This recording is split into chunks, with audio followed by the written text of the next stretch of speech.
You come to consciousness. You open up your eyes, and although you know you've never been here before, you somehow know where it is. An infrared clearance cloning and briefing room for new citizens of Alpha Complex. It's white, tiled, clean, and a little bit chilly. It's completely empty apart from the other people that are here, and a neat line of uniforms hanging from pegs along one wall. And security cameras everywhere for your security. There are other people here. Like you, they are slightly damp, rather confused, and very naked. Well, quite naked.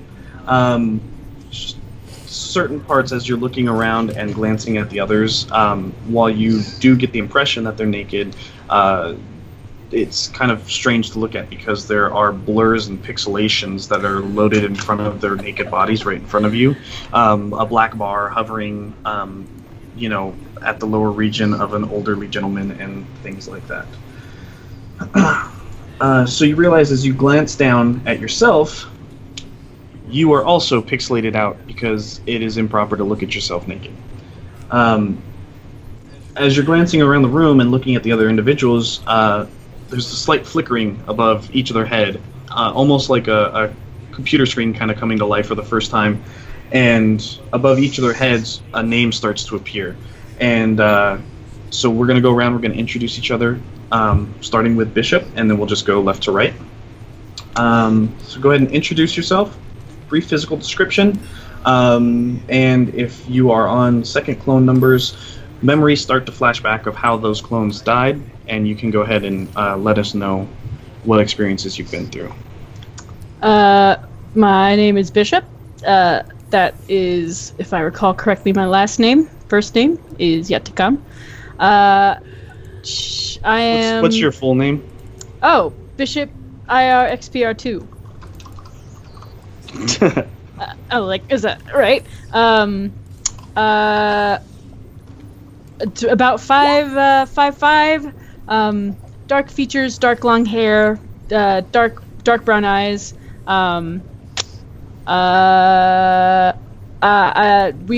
We've gone through the first clone. The cause of death was division by 0. With anything else that I was supposed to explain? I don't have I'm no, naked. That's fine. We can go on. We can go on to the next one. We'll go on in as you're kind of coming to, feeling a little drugged up. We'll go on to Nico. Hey everyone, I'm Nico. Nico IRPXR2. My first clone, he was just kind of hanging around in an experiment somewhere where he maybe wasn't supposed to be, got loose, and kind of killed him. So now I'm a bit on edge and just being aware. But we're gonna be good friends. We're gonna have a great time here serving Alpha Complex. And Nico is, mid-late 20s.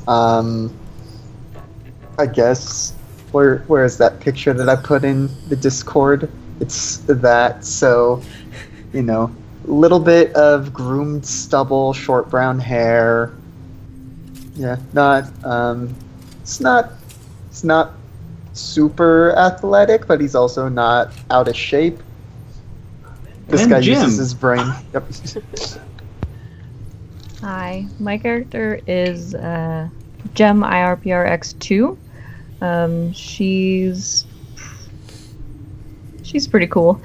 She's pretty tall, has long blonde hair, shaved on one side, and always kind of looks a little bit disgusted with whatever's going on.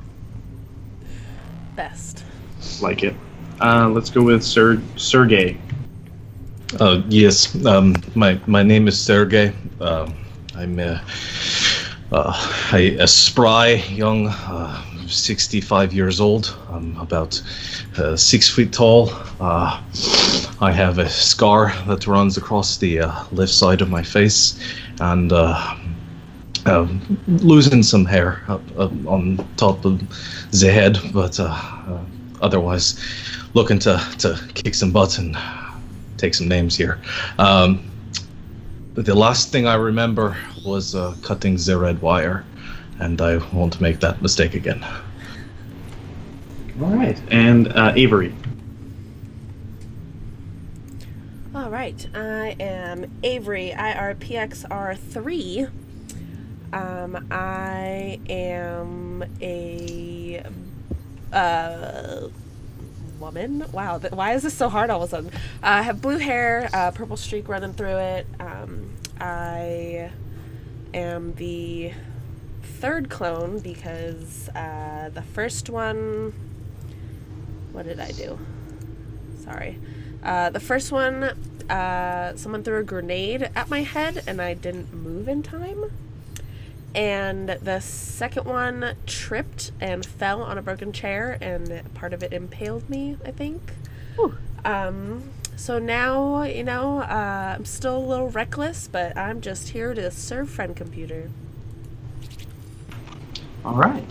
So as you guys are getting used to your newfound surroundings and kind of acclimating to things, looking around, suddenly out of what seems like some form of hidden speakers in the walls, you hear kind of a loud booming voice. Greetings, new citizens! Welcome to your first day in Alpha Complex. Any previous days in Alpha Complex, you may recall, are pseudo-memories uploaded to your brain lobes to aid in orientation and minimize psychotic incidents in fresh clones. As citizens of Alpha Complex, you are now valued members of our great community.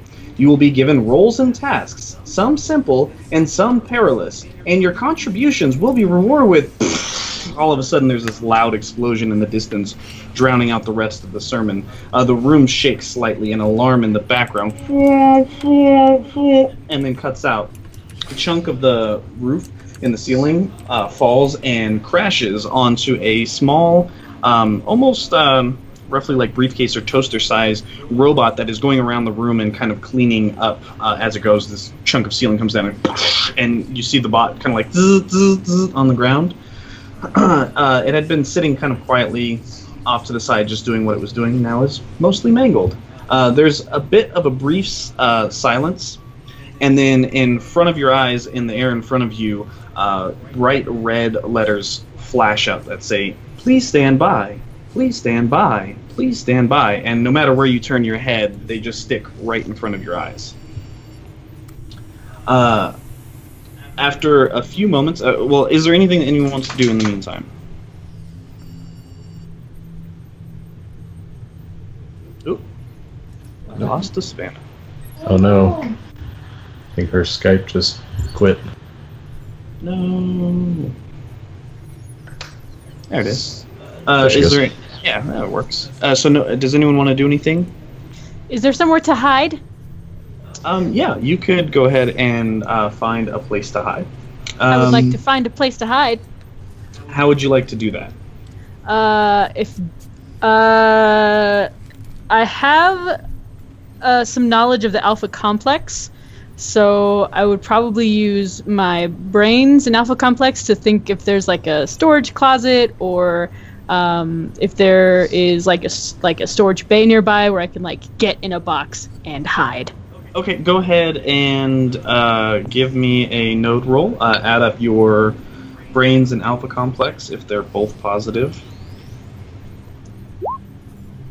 Okay, that's a success of 1. Great. You realize that you're sitting in a mostly empty room. Off to the side there is a peg like set up with uniforms on it.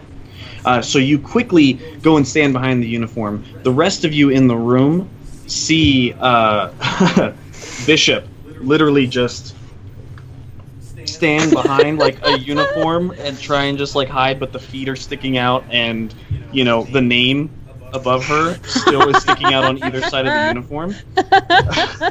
Oh my god. Bishop, it said to please stand by. Just stand by. I'm standing. No, you're hiding by. You're not standing by. I'm standing. No, you're...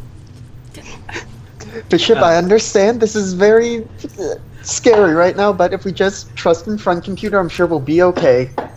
We're all After, definitely going to die. as you guys are talking about this, the "please stand by" fades away and is replaced by yellow lettering that says "the door, the door, the door." What are you guys gonna do? Just sprint to the door. The door! Okay. All right. I The grab Doors, I love that band.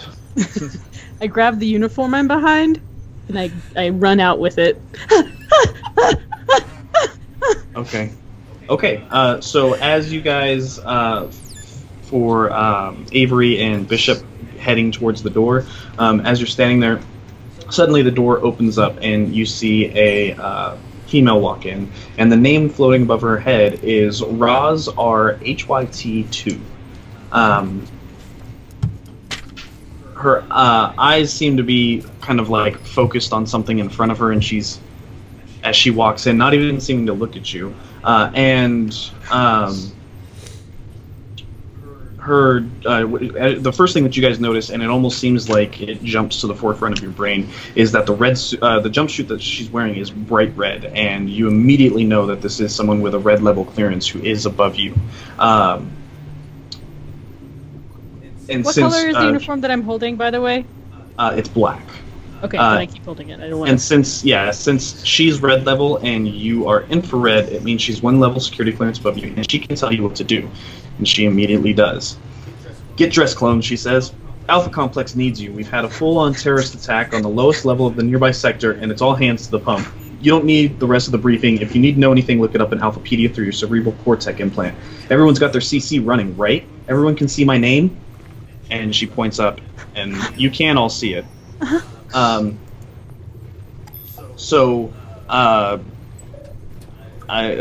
was that Bishop getting dressed, by the way? Yeah, just like I immediately drop onto the ground and I'm frantically shoving my legs and arms into holes. The right holes, I don't know. Okay. Everyone else? Yeah, Getting quickly dressed. getting dressed. Yes. But Okay. I'm rolling up the sleeves and I'm leaving part of it like unbuttoned a little bit, just be Oh yeah, mine are like off. I'm like not well kept at all. Okay. As she kind of continues, and you guys are saying that you can see her name and things like that, she says, "Great. Your cerebral cortex is the link to your friend, the computer. Information, direction, mission, updates, XP points, holovids, and the rest. It's all beamed straight to your eyeball display. Anything else you need to know, sub-vocalize it. The computer can see and hear everything you can, so you don't have to describe anything. The computer knows already." That is very good to know. Thank you, Razar HRT2. Okay, everyone grab your mops. You're going to be working for technical services, and your first job is to get that scrub bot over there repaired, I guess. Escort it to the technical services depot down the corridor. Make sure nothing else happens to it. Don't screw it up. Alpha Complex needs a lot of scrubbing right now. You'll get 10 XP points each for this. And with that, she literally just turns around and walks out.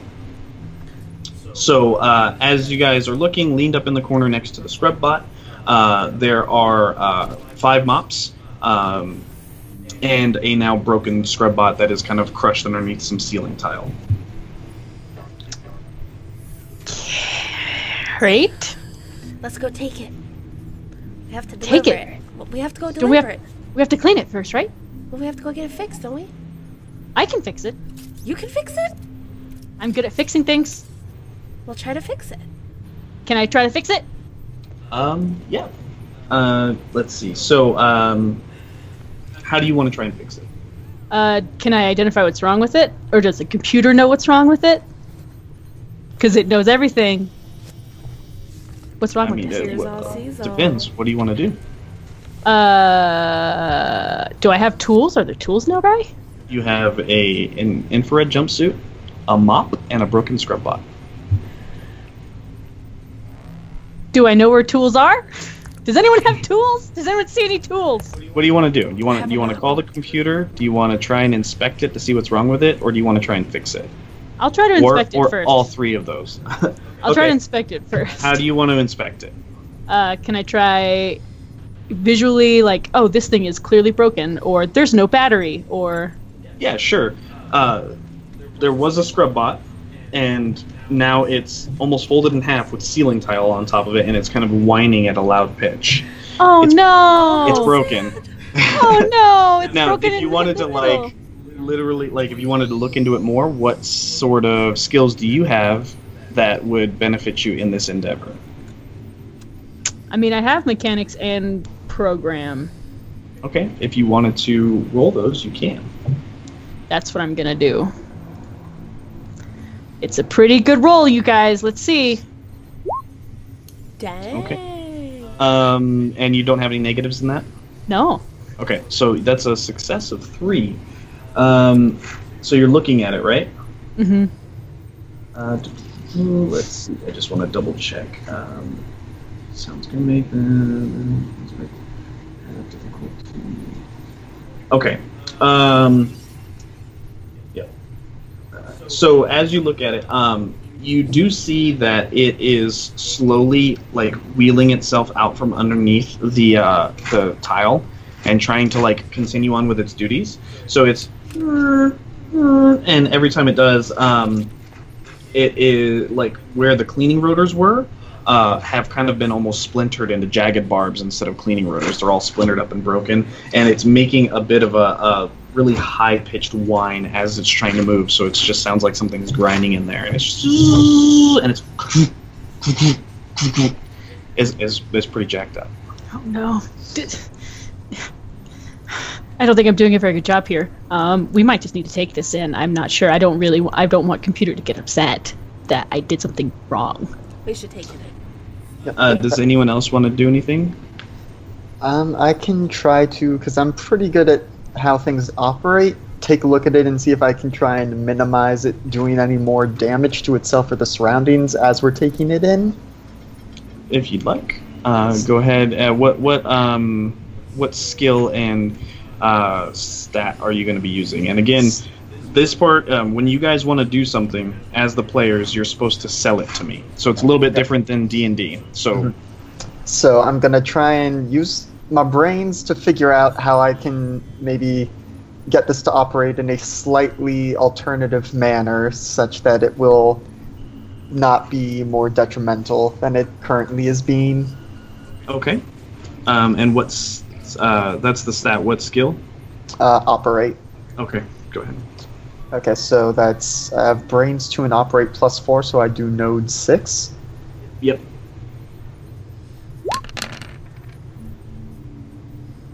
That is 2 successes. So as you kind of pop open the lid on it, it is still kind of slowly spinning in a circle, and you kind of mess with it, and it's making this high-pitched whine noise. As you and everyone else, as you're watching him kind of open up the casing that's all bended and dinged up, kind of pulls on some wires. Sergey, you notice a kind of large red wire in his hand that he kind of pulls out, and you see and that high-pitched whining noise, instead of being like is now like it's Never pulls the red wire. We need to Well, get I'll it know to someone that in who the knows. future. Let's stop messing with it. We don't want friend computer to get mad. Does anyone know where we need to go? Where do we need to take this? Is it still? You were told to take it to this technical service depot down the corridor. Oh, just down the corridor. Okay. Let's go down the corridor. I think we should go down the corridor. All right. So how do you? So what are you guys doing? Is it heavy? It looks fairly large. It looks like maybe 2 people would be required to carry it. Would someone like to help me carry it? I can. I'll help. Yeah, that's better. Okay. So the 2 of you pick up the scrub bot. What are the rest of you doing? I'm gonna look for bits and pieces that fall off. Maybe oil. I'm gonna be cleaning up behind the crew. With The mop bucket, the mop Okay. thing. Anyone else taking their mops, or are you leaving them behind? Taking the mop. I can hold on to the mops of those who are carrying the scrub bot. Yes, Okay. please. So I have 3 mops currently, I guess. Also, don't forget the red wire. And Yep, Sergey, I've what got are you that doing? in my pocket. So he's got the mops, and and there's nothing else in this room There's still a mop, your mop that's So- still leaning yeah. up against there. other than that, and nothing else in here that we can see. Some Alright. broken tiles. That's about it. Okay, I'll just take them off then and follow Okay. along. So as you are all gearing up and you get ready to leave the room and you approach the door, you hear that same kind of booming computer voice. Congratulations on joining the Alpha Complex workforce, citizens. Please accept 1 XP point each as a bonus. XP points can be spent on necessities or luxuries, including increasing your security level. Before you leave the briefing room, ask yourself the following 3 questions. 1. Do I have all of my equipment with me? 2. Do I know where I am going? 4. Do I know what I'm going to do when I get there? 6. Do any of the people around me look like mutants, terrorists, or other forms of traitors? If the answer to any of these questions is no, or in some cases yes, then ask your mission briefing operative for clarification. Good luck with your mission, citizens. None of you are mutant terrorists, are you? I'm sure you're not, but, the computer said to ask that, so I'm asking. Sure we'll get along just fine. I grasp my mop and stare at everybody quietly. Okay. So as you begin to follow, as you begin to leave the corridor, your cerebral cortex activates, and a large yellow arrow appears in the air right in front of you, almost blocking your entire view as it spins around and points forward down the corridor. It's kind of difficult to see around the side of it, and every time you try and do one of these, it just sticks right in front of your line of sight. You can't see much of the corridor as it's obstructed. Let's see. Yep. So, and for those of you that are thinking on this issue, the cerebral cortex protects vital information into your eyes and ears and allows you to talk directly to the computer anywhere in Alpha Complex. It also monitors everything you see, hear, smell, and taste, so keep that in mind. Alright, so as you're leaving the room, and you round the corridor to follow the arrow, sirens suddenly blare up. Just womp, womp, womp, womp, womp, and a large pop-up pops up in front of your face about here so that you can kind of barely see the edges of the corridor beyond it. And the pop-up that brings up is flashing red and white, and it says that in the immediate proximity there's a wanted terrorist, wasp named the Not Dead. Be careful, he may be after your mops. Those mops really tight. Yep. I'd just wrap all 3 of them and clutch them to my chest. Okay. And just start scanning constantly. Constant vigilance. All right. Anyone else? I'm so tempted to throw it because I don't want to meet a terrorist, but I see everyone else hold on to their mop, so I grab it too, and I just kind of try to hold it to the side. And if someone comes for it, I will probably throw it at them. Okay. I grip my map like a baseball bat, and I just start charging in front of everyone else to protect everyone. Okay. Let's see, Jim, anything? You two right now have the scrub bot between you, and it's kind of like clunk, clunk, clunk. I'm fine with letting Sergey die first. So I stay back here. Okay. Holding the thing. Avery? Gonna fret over my mop, but keep pushing forward since we gotta get the scrub bot to the corridor place thing. Okay. So as you guys are kind of moving around, protecting your mop, standing in front of everyone, and trying to move this broken scrub bot along, it's a little difficult going because this pop-up is just right in front of your face and blocking most of the corridor. Suddenly you see around the corner, on the edges of the pop-up, running down the corridor towards you, you see a man in a black uniform similar to yours sprinting down the corridor. He looks terrified, and flashing in red, white, blue, yellow, all different colors are 5 stars that are golden, but they're lined in outline flashing lights, and they're flashing in front of you, and you a memory kind of creeps to the surface that those are treason stars, and anyone that has 5 treason stars is wanted for death by the computer. This is wasp named the Not Dead, and he is running straight at you. I will take the 3 mops, because I have the most mops, and we've been told he wants the mops. I will take them and run around back behind the scrub bot, and just towards the back of the group, but just kind of peek over and try and fumble them so that I can actually hold them, or like hold them as one large bat thing, seeing Sergey do it and just be like, that may work. Okay. All right. So the scrub bot with the two of you in the corridor, just so you know, take up most of the corridor. So getting around behind them is no problem. But you two essentially are side by side and walking down the corridor sideways with this scrub bot in the middle, and Wasp's name is heading right towards the group with Sergey out in front. What do you want to do, Sergey?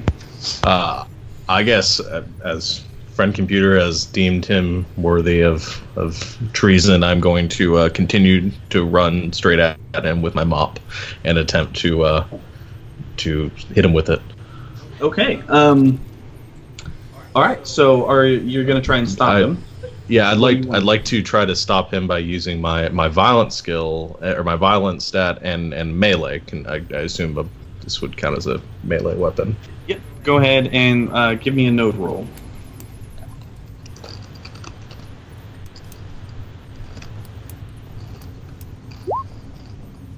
Okay. That and those are positive, correct?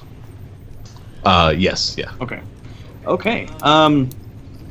Yeah. So if let's see here. All right. So as he's doing that, so I'll just go through. Bishop, what are you doing? I will do whatever I can to stay away from him. Hopefully, I will end up circling the two girls and the bots. As wherever he goes, I just want to stay on the opposite side of everything of him. Whatever I have to do: climb, crawl, cry. All right. And Nico, you're behind, holding the mops. Jim and Avery, what are you two doing? Can I like drop my end of the bot so we can like prop it up like this, like a shield, and I'll just hide behind it? Yeah. That's what I do. Okay. Is that what you're all doing? Sure. Yeah. Well, let Sergey take care of it. Okay. Okay. So essentially, he's coming from down. behind. Sergey's You out got front this. with the mop. Okay. You. All right. I am too young to die. Okay. So. So youthful. Everyone runs behind the scrub bot. Avery, your arms are almost pulled out of your socket as Jim drops her end of it. The bot kind of like on the ground. The jagged ends of the bot dig into the ground, and it slowly, as you guys are standing behind it, literally just single file with with Nico at the back holding like 3 or 4 mops. Sergey, you run up and pop-up blocker in your face, take a huge swing at Wasp's name, who almost expertly just rolls up underneath underneath the swing. As he's rolling, your swing continues through, and it strikes into the side of the wall, and your mop and just snaps in half. As your mop snaps in half, a giant computer monitor drops down in front of you. Sergey, you've been fined 1 XP point for breaking issued property. Please take care of all property issued to you in a timely and correct manner. As this computer drops down, you see out of the corner of your eye, Wasp's name's eyes kind of go big as he's looking at it, and he continues his roll straight into the scrub bot. The scrub bot, and all you see is a bright reddish pixelation comes up across the entire hallway and up the walls and on the ceiling, and it's all just blurred out, and you see some stuff drip, but there's just pixels in front of it. We're gonna have so much cleaning to do. Coming around the corridor behind where Wasp's name was running down, you see a group of individuals in red jumpsuits, and they kind of skid to a stop as the sirens wah wah wah, and they all just sit there and stare and look at you. That was what I meant to do. I point at Sergey. He did it. I stand up. I still have my mop. So at this point, Wasp's name is very dead, and it's entirely your fault. A squad of troubleshooters have now entered the corridor, and they are wearing beautiful red armor laser pistols drawn and staring down at the pixelated corpse. Their leader kind of stares at you as a group with one metallic eye and says, again, which of you is responsible for this? He did it! Just all point at Sergey. That was me. I killed the terrorist. As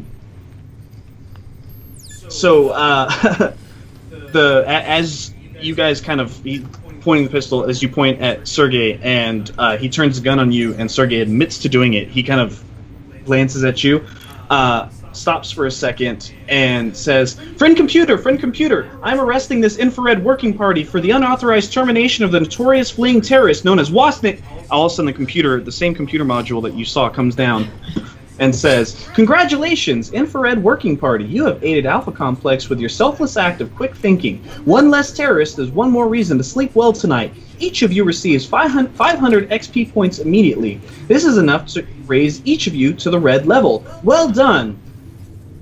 As you guys are kind of glancing around the troubleshooters. Hey, I broke even. The computer continues on.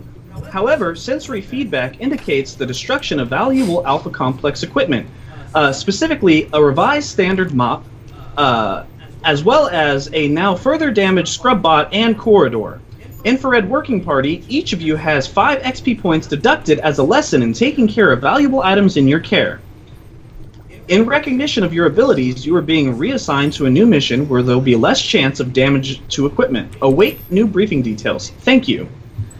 So, essentially at this point, you are all, like 4, with the exception of 4 or 5, with the exception of Sergey, who is 6 XP points away from being red level. And becoming troubleshooters yourself. So, as I'm giving XP out, you guys need to be just keeping track of it. Mm-hmm. As you guys are standing there, the troubleshooters kind of leave and give you just like looks. The corridor next to where Wasname and the now completely damaged Scrubbot is opens up just, and a very, very large Scrubbot, probably twice the size of you, rolls out and just like has these things just come out and scrape the whole entire corridor clean. You hear this crunching noise as the remains of Wasname is kind of pulled into it, along with the rest of the scrub bot. As it finishes cleaning up, the other side of the corridor opens, it goes through, and the corridor closes again. Pixelation gone, everything looks nice and clean again. There is no Wasname, there is no scrub bot left. There are still broken mop and intact mops at this point. Roz appears at the end of the corridor holding a sheet of paper. She kind of rounds the corridor on you and says, I suppose you think you're all clever? The sector's in crisis and you go around interrupting the work of troubleshooters? Well, I'm not impressed. Plus, you've been reassigned effective immediately. It says here that you're to go to Sector Hoy, H-O-Y, where you must find a plug, unplug it, and plug it back in again. Don't ask me questions, I know as much as you do. Cerebral Cortex will guide you, keep hold of your mops. This is a 150 XP point mission. Oh, and... Great. Apparently I'm coming too. Yay, Roz, our HRT2, or HRT2. I got it backwards.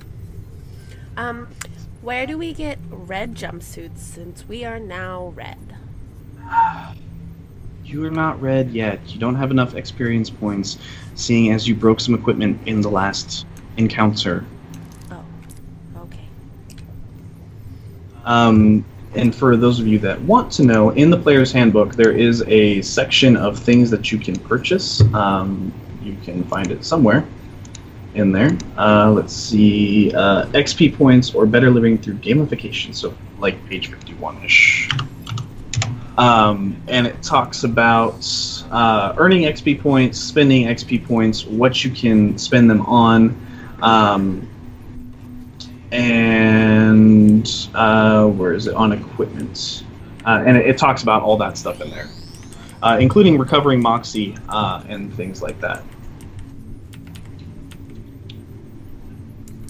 And as you guys are discussing this, Roz essentially says, just look it up on Alphapedia if you have any questions. It's all in your cerebral cortex. And if you guys do have any questions, you can look it up on Alphapedia, i.e. the Player's Handbook. As you guys are sitting there talking, a notification pops up in everyone's cerebral cortex, directing you to the nearest production logistics and commissary depot. Basically, a pop-up this way, giant arrow spinning and flashing ahead of you, taking up most of your point of view. What do you guys want to do? Can I have my mop? I will Muted. also take my mop. Muted. Hand them the mops. All right. Do I have two? So I have two mop habs now. Yeah, you have a mop with a frilly bits on the end and a pointy stick. Okay, I'll keep the pointy stick in hand and sort of tuck the rest of the mop into my pocket if I have it in a pocket or a belt or something. Okay. What is essentially a pom pom, I guess now. Bishop, anything you want to do? I will follow the party quietly and think about this XP using thing. Okay. So, as you guys continue on down the corridor, Roz is already basically a corridor and a half ahead of you. You essentially trying to follow her, the arrow pointing the way, kind of annoying and flashing in your face.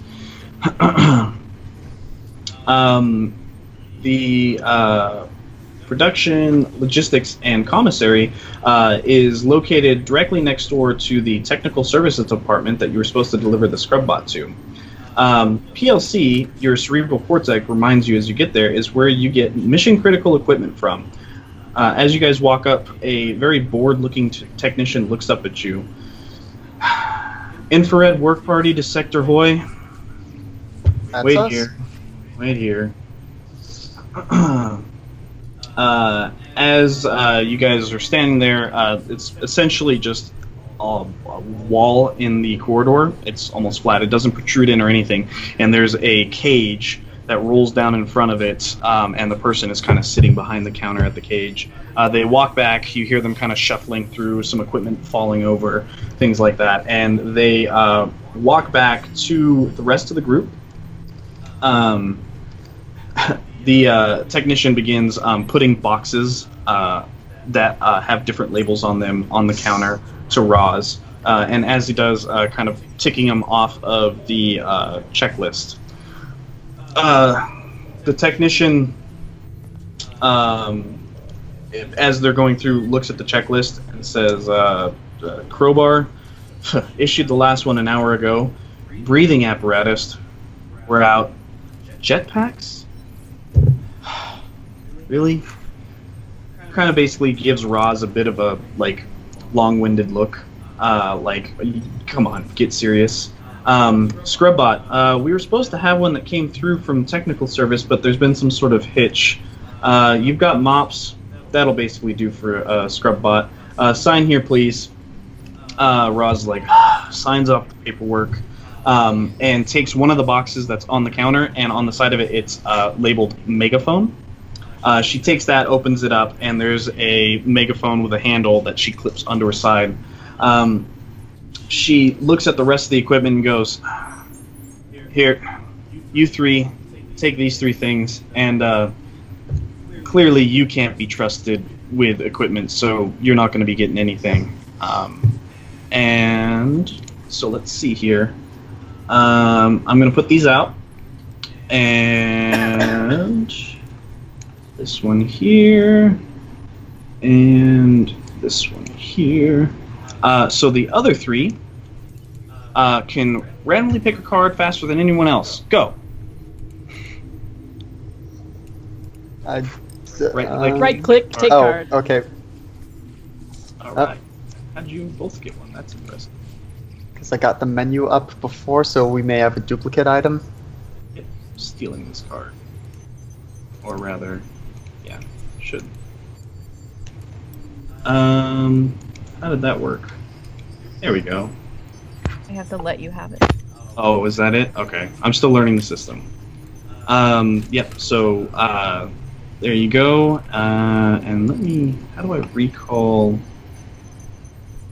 Oh, I don't want to do that. I guess I just take this out and delete it. There we go. Alright, so everyone should... Well, most people should have one, except for Sergey and Jim. Let's see. And you basically, as she hands them out to you, makes you sign an official-looking form accepting responsibility for these things. So I guess this is a rules question. How can we just like share what we have and make a trade with others if we think someone else may make better use of it, or If you want, yeah. You guys can talk it out. As she was kind of handing it out, there are names that are on the side of them, but it was basically like, here's 3 things, and you guys run up to the counter and grab one as fast as you can. Okay. So if you want to like talk about what you got, that's entirely up to you. Because I will say that to use mine correctly, I have to use my -5 skill. So I may want to swap that for someone else. Mine uses my +5 skills, so I'm in a good place. Anybody else need to? Well, that would leave. Yeah, I mean, Avery. I could just Give it hand to this Jim. over to Jem. Yeah, I'll probably just do that. So, do I? How do I do that? You can put it Just on. drag it. Drag it Yeah. out, and she can take it. Yep. Okay. There you go. So you all have your things now, and if you want to tell everyone what you have, you can, but you don't have to. I mean, yeah, I am very glad to have this, so I take it out and I attach it to my belt. It's a grappling gun. Pew pew. Pew pew. I got body armor. Whoa! But so I mean, I assume I have to put it on. I don't know how I would just carry this with me, so I'm just gonna go ahead and hop into this thing. Okay. I have some med kit. Great. Love it already. So as you guys are watching, Avery pushes the button on the top of her box, and the box kind of like it kind of looks like Iron Man with the briefcase armor. It like unfolds. Avery steps into it and begins following you down the hall. As she puts it on, the body armor changes color to a black to match the infrared jumpsuit, and as she begins walking, it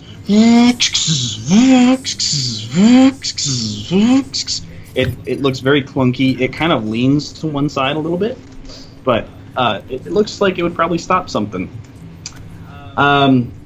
As you guys are kind of messing around with your stuff and changing hands, Roz finishes up a stack of paperwork signing off on all the equipment, and then turns and looks back at you and says, "Come on, Sector Hoy is not exactly close," and begins walking away from you towards the end of the corridor where you hear sounds of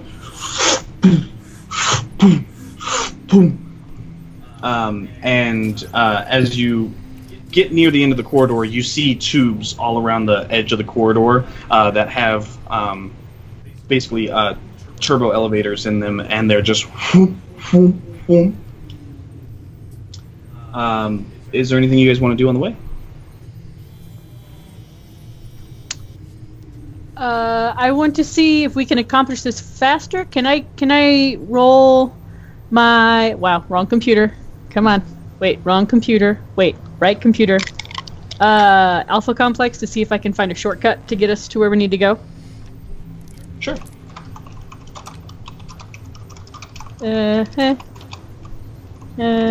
With my extensive hiding knowledge, because I hide here all the time. Alpha Complex.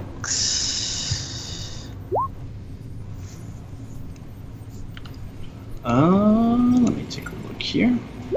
6. All right. You basically are standing there, and you see Roz beginning to punch in your destination, and you're and kind of like go in front of her and punch in a different destination. She gives you a bit of a look, rolls her eyes, and gets into the elevator. It's fast. Okay. Well, I'm All sure right. you know what you're doing. Let's go. Do you? I'd just like to say that partially because of the extreme tinnitus that he's developed in his ears, Sergey is practicing his beatboxing the entire way Oh, all right. to mask the tinnitus. Oh, well, I love it. As you guys get in, Avery, are you joining them in the elevator? If I can squeeze in my armor. Yeah. So as you kind of, the rest of you get in. The elevator closes around you, and Roz basically is kind of like turned away from you and like looking at something on. You're assuming on her cerebral cortex. As the doors close, you hear the turbo lift kind of charging up with air, and the elevator drops down, and then goes sideways, and then goes back the other way, and then drops down again, and then Roz goes and punches in a different coordinate, and the elevator goes and takes off. They do that when you don't know what you're doing, and she kind of gives Bishop a bit of a look and then turns back away. Pat her on the shoulder and just like, it's okay. It's complicated machinery. Just wanted to get there. Okay. The ride seems to go on for a bit, and after a while, it almost feels like the elevator might not even be moving, or at the very least, it's vibrating a bit in place. You can't tell. The noise of the wind rushing around is still there, but you've been going for maybe 10, 20 minutes at this point, and you can't really tell one way or the other if you're even making any progress at this point. Can I roll an operate check just to see if this is standard for how this works? Or is that just general knowledge that we would know this? I mean, yeah, you can, if you want to roll an operate check to see if you can tell anything going on. Sure, so I'll do operate and mechanics. And both positives? Yep. That's a lot of threes. All right. You don't know. You can't really tell. It's definitely moving. The air is rushing, and there's a bit of a... But it's been making that noise since you guys started. And you don't know if it's just that you have, like... You don't know... You can't recognize the inertia anymore because you've been going for so long, or if, it slowly came to a stop and it's just stuck. Well, I'm sure we'll get there eventually. Anyone else? I'm just standing in the back every so often going, are we there yet? I'm going to use I want to try to use my programming, because everybody's doing this, to try to make this thing go as fast as humanly possible. Partially for the adrenaline rush, but partially because I'm very bored. Okay. If I use my mechanics and, will it be program? Could I use program, or is it up? Yeah, there's a panel. There's a display panel. So you could use mechanics, or you could use program. It's up to you. I'll use program.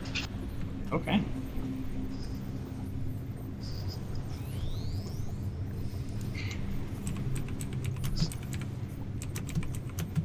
Which I have an 8 in. Whoa. Okay. Jesus.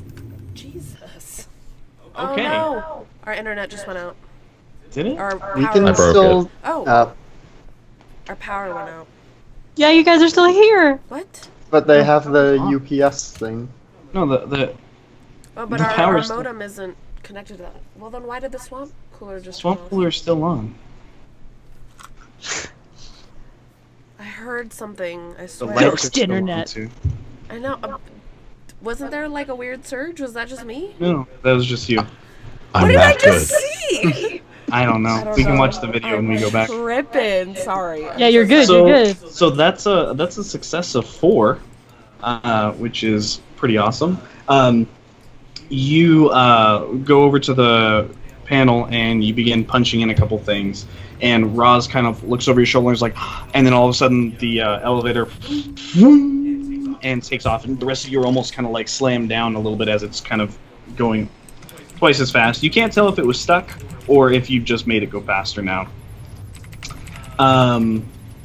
So you continue going on, and after a while, the elevator comes to a stop, but the doors won't open. Oh no! Sergey, what did you do? It wasn't me. I just programmed it to go faster.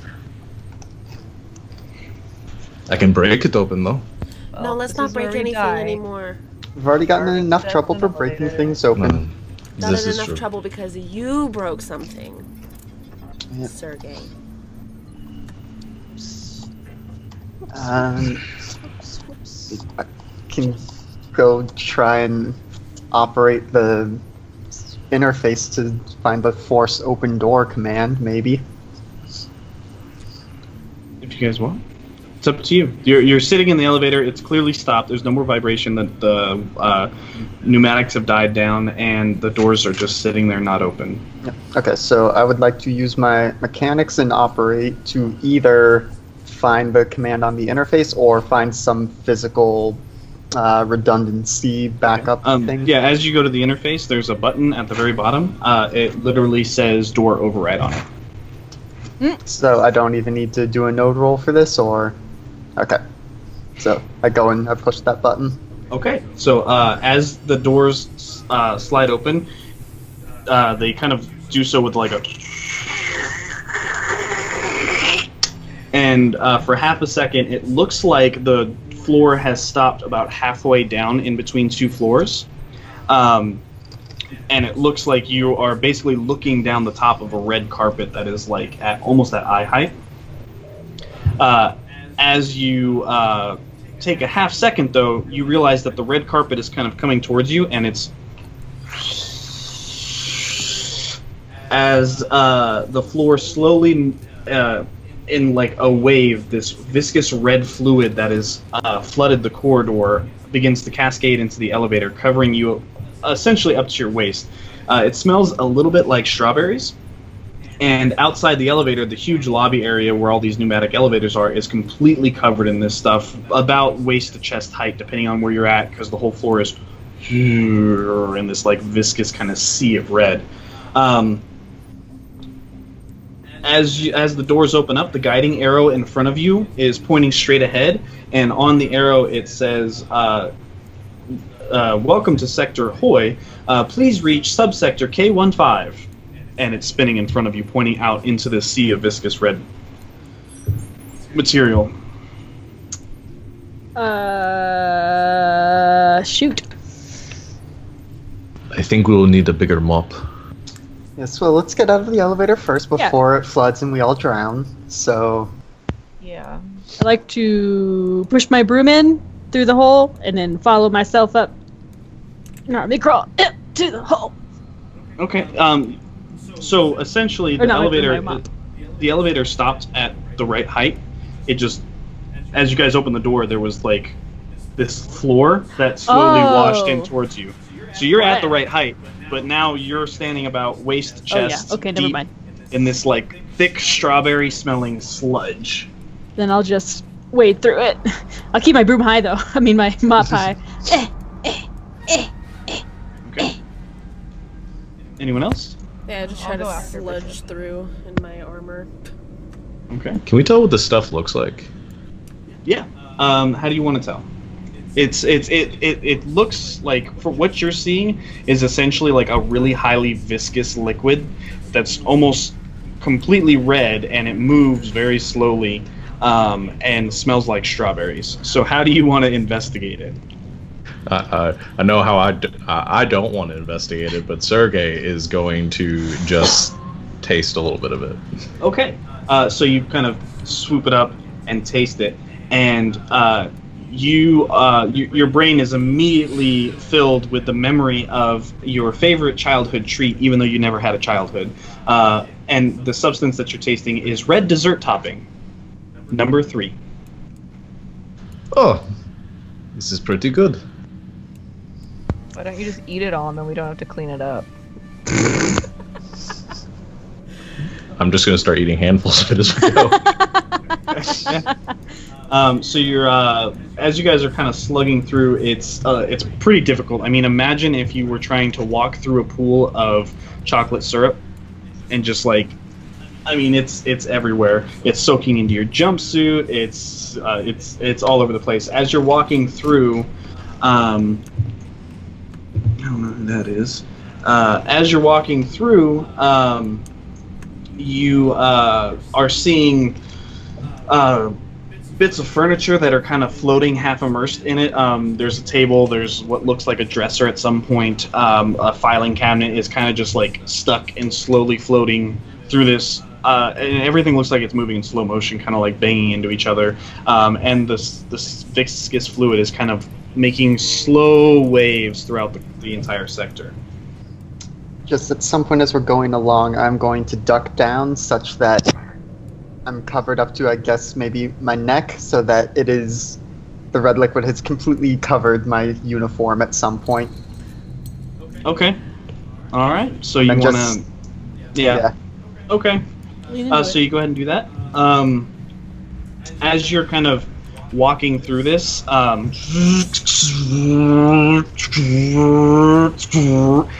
notice that the body armor that you're wearing is getting a bit more and more gunked up. If you could just roll me a 1d6, please. Sure.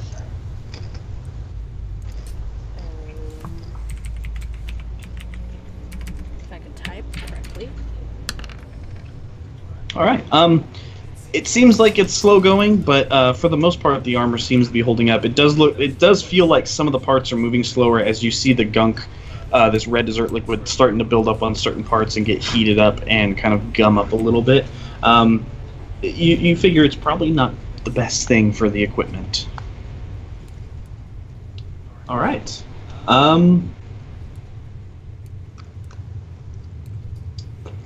Sorry, I've just got to get to the next part.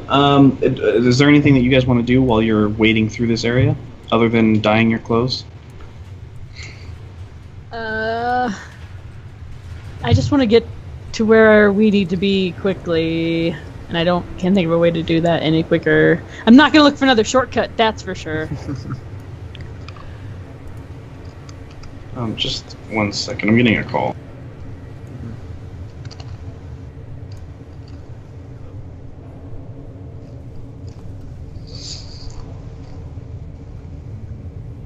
Best first session ever. Yeah. Who was it? I was out on base, but it was a notification thing. All right, so just keep in mind that at any point in time, you guys can talk to the computer. Roz is there as well. You can also access things on your cerebral cortex, such as like Alphapedia and stuff. So those are all things that are available to you. So now you guys are basically in the lobby of the turbolift area, and you have this arrow pointing you towards the subsector. If there's anything that you want to do specifically, or just follow the arrow along, you want to explore the area, you want to leave, you want to, as you're kind of moving around through this, keep in mind that it's very slow going. It's very difficult to get through here. I'm gonna turn to Roz and, excuse me, Roz, our HRT2. Why is this floor filled with this stuff? Just a sec. And she kind of, friend computer, is there any particular reason why this floor is filled with red dessert topping? It does not seem to be appropriate. And as she's saying this, computer panel.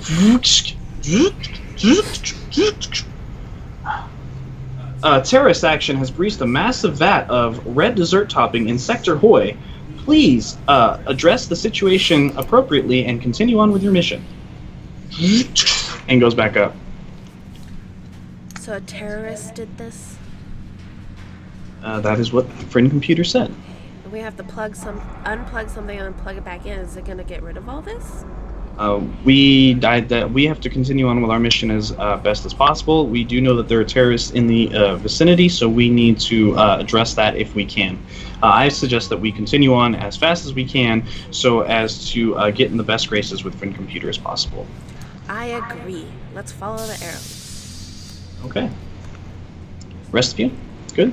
As you're going through, you see there are other people now as you move away from the turbo lifts in the area, like in the lobby and in the corridors and sections beyond. You see people kind of slugging through. Some of them have papers up over their head. Some of them are up on top of bits of furniture, and they're kind of like pulling themselves along, trying to keep their jumpsuits clean. As you're going along, you see one person that is hanging from what looks like a bit of ceiling that has collapsed in, and the wires are coming down, and they're hanging from it, kind of looking down at the red stuff with their feet wrapped around it like...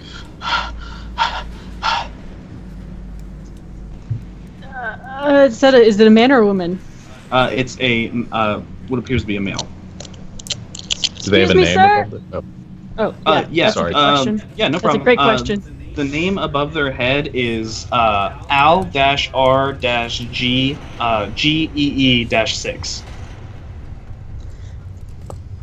Excuse me, LRGE6. It's just dessert topping. Are you allergic? I don't know. I was in this and they keep the computer keeps recloning me directly above it. Oh my. Can I see what's below him? Is there like a spike? No, it's just red dessert topping below it. Oh no. Is there like a table or chairs or anything nearby? Yeah, there's furniture that's kind of floating around. I would like to try to stack it so that he can at least stand until this stuff gets taken away. Okay, how would you like to do that? Keep in mind that there is loose furniture that's flowing around, but stacking it inside of a liquid kind of... So I'm if you want hoping to... that the weight of the furniture will offset the buoyancy and it'll start to just stack. Alright, so what do you want to do? I'll use... so violence is strength, right? Basically. Sure. You're convincing me. How do you want to do it? Well, that's what I associate it with. Like, I'm not going to beat up a chair, but I'm going to use physical exertion. That won't be good. Oh god, this isn't going to be great. I'll use just physical exertion and like a... Can I use... You're like panicking over here for this guy. To stack some furniture. I'm nervous because I'm a coward. Mostly use with mechanics.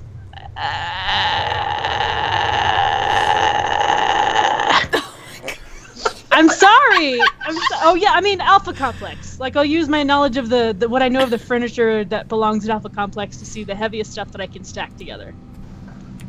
Alpha Complex and violence to make a furniture pyramid? Because Alpha Complex is like what you know of this place. It's general knowledge of your surroundings and the way things work around here.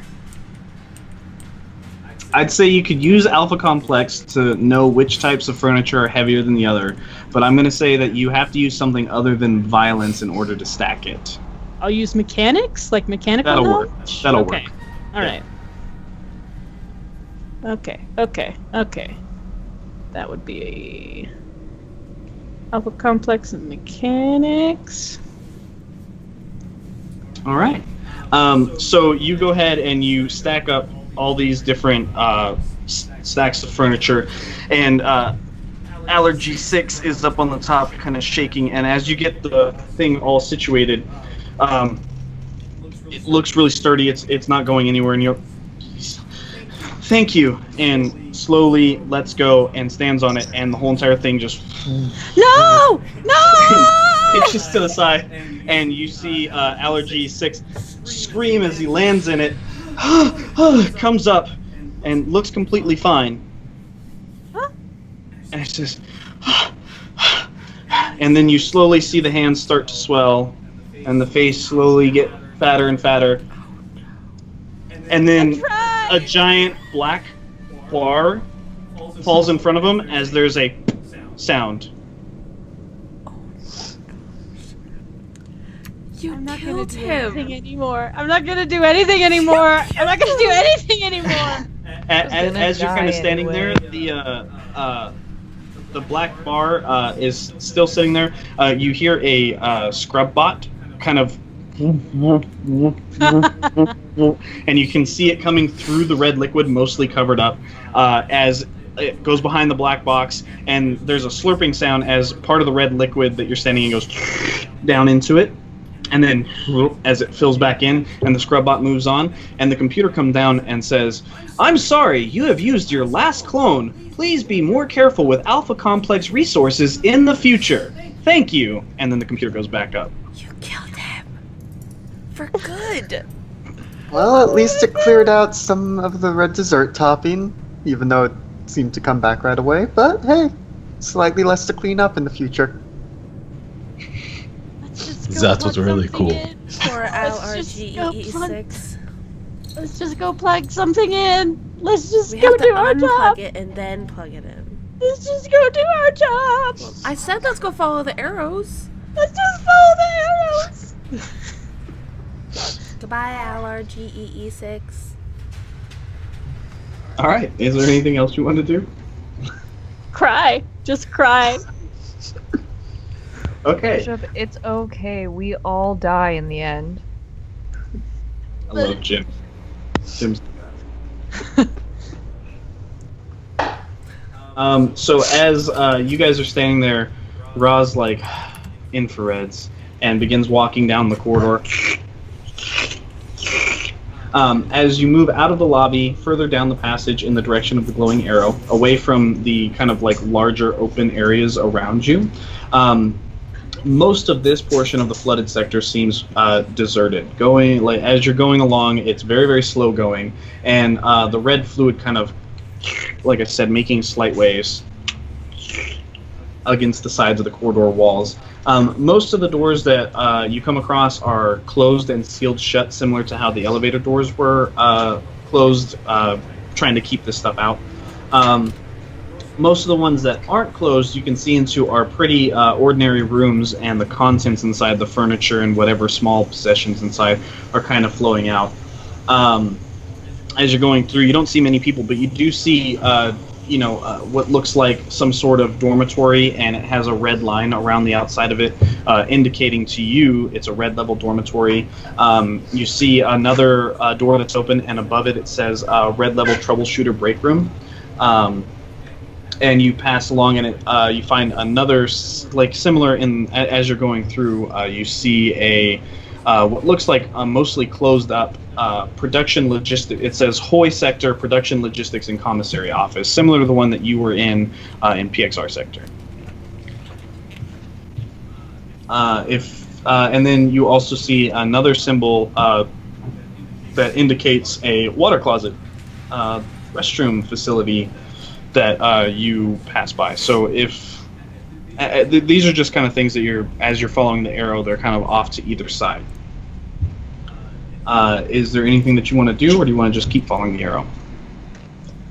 You said there was something that was in the other section? It was the was it the shoot, what was that thing called? The Production Logistics and Commissary Office. It was almost an identical one where you guys got your equipment, the grappling gun and body armor and stuff like that. Yeah. There's Is there one anybody here. Is there anybody in there? You don't see anyone, and the door seems to be closed. Okay, never mind. Because they didn't have our equipment downstairs. I was going to say they had it upstairs, but Oh, okay. No, so other than the dormitory, the troubleshooter break room, the commissary office, and the restroom, those are the main ones that you see that are kind of accessible in some way as you're going down the path following the arrow. If there's nothing you want to do? No? Alright. After you pass all this stuff, you keep going down. You probably go another few hundred meters through this stuff, very slow going, and you come to a crossroads. Basically, there's a corridor going off to the left, and another one kind of going off to the right. As you come up to it, your guide arrow, spinning and kind of pointing ahead of you, turns and it's pointing off to your left. As you turn to follow that down, you notice that the corridor has a red stripe about at eye level on either side down the corridor. And again, you kind of get that little tinge of memory that's been implanted in you, saying that this is a red level corridor and only red level or higher citizens can pass through there. But the arrow is pointing in that direction. Razar HYT2, this is where our mission takes us, but we're not red level. Is this okay? This is where the mission is indicating it, and after all, we are all on a mission from our friend Computer, and friend Computer would not send us the wrong way. I suggest that we continue on down the corridor, on towards our mission, and Ross kind of starts going that way. Of course, friend Computer would never do us wrong. Besides, Bishop, look, I'm going to... look, Bishop, my uniform's red, indicating where I have sort of pseudo-dyed it earlier, and if you need me to make a skill check here, I can, to convince her it'll be okay. To convince another player? No, I don't think you can do that. It would be just up to Bishop if she believes Nico. I mean, she doesn't. She's scared of everything, so it's fine. Okay. She's just like, okay. Okay, so are you guys following Roz down the red level corridor? Yes. Friend I am. Computer, friend Computer. As you say that, Computer comes down. Our objective says we need to go down this way, but it's red level clearance and we're not red level. Is it okay to proceed? Friend Computer says, "Thank you for bringing this to my attention. No!" And then... I don't move. Comes back up. I run back by Avery. We'll definitely die if we go down there. We're gonna get in a lot of trouble. Ross, friend Computer said no! Friend Roz, Computer. Go ahead. Friend Computer. Yep. Our mission objective says to go down this corridor, but it is forbidden because we are not red level or higher. How would you suggest that we proceed to complete our mission as assigned by you? Thank you for bringing this to my attention. I will grant you a one-time access pass for this particular section of corridor. After you pass through this, the access pass will be revoked from your account, and you will no longer be allowed to go through this corridor. And Thank you, friend Computer. As the computer goes back up, in the bottom corner of your retinal displays, you see a long string of numbers that says corridor 763-12179-HOY pops up, almost like kind of going off the screen and slowly scrolling side to side. Access pass. Will we be able to get back? Once we complete this mission, we should be able to become red level, so hopefully it won't be an issue. Unless we die. Yep, but, that's always on the table. You just have to live with it, and if friend Computer wills it, friend Computer wills it. I guess I should not buy that rocket launcher then. Not yet. All right. Not never. You're not fun. All right. So you guys continue down the corridor. After a short time, the corridor opens up into another large section, and you exit the corridor. The digital pass boop, boop, and disappears off your retinal displays. As you exit out the corridor, you step into what looks like a large food service area. It looks like floating in the sea of red are these brown, kind of clumped together mounds, almost looking like rocks or islands. And to a keen eye, you pick up on it's congealed breakfast mix that are floating between the countertops and the tables on the waves of this liquid. High above the food room, there are sparks that are flickering from shattered light fixtures. And as you enter in, you hear a yell of, "Ahoy, Sector! Torrents amidship on the scurvy bowport! Overclock the mainsail and prepare to be motherboarded!" As you're kind of standing there, there's this very large makeshift raft that comes into view, and there are 5 people sitting on it, and they are rowing. It's basically a long table that has sheets that are tied to the legs, and in the middle of it there is a black flag with a skull on it that is kind of just hanging off of it. How far away are they? They're across. They're a bit of the ways across this large open food court, essentially. And what you're seeing is there are these individuals. They're dressed in. Let me just double check this because they are, I believe, yeah. They're all wearing black uniforms, similar to yours, and some of them have what look like fire axes ripped out of some of the walls, the special, in case of fire, break this stuff off the walls, and kitchen knives. And they're rowing towards you with a lot of "Arr, scurvy, planks." Are these the I want to be a terrorists? pirate. But what if What do these you are guys the wanna do? terrorists? So the arrow's pointing towards them, or It's pointing into the room. You have to cross it. okay?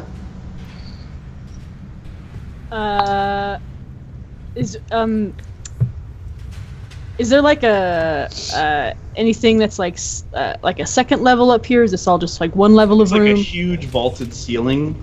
So it's all one floor that you're in right now. How long is the room? Pretty. I'd say it's pretty long. it's a figure like a food court in a mall. Oh, okay. Yep. One One of them good malls too.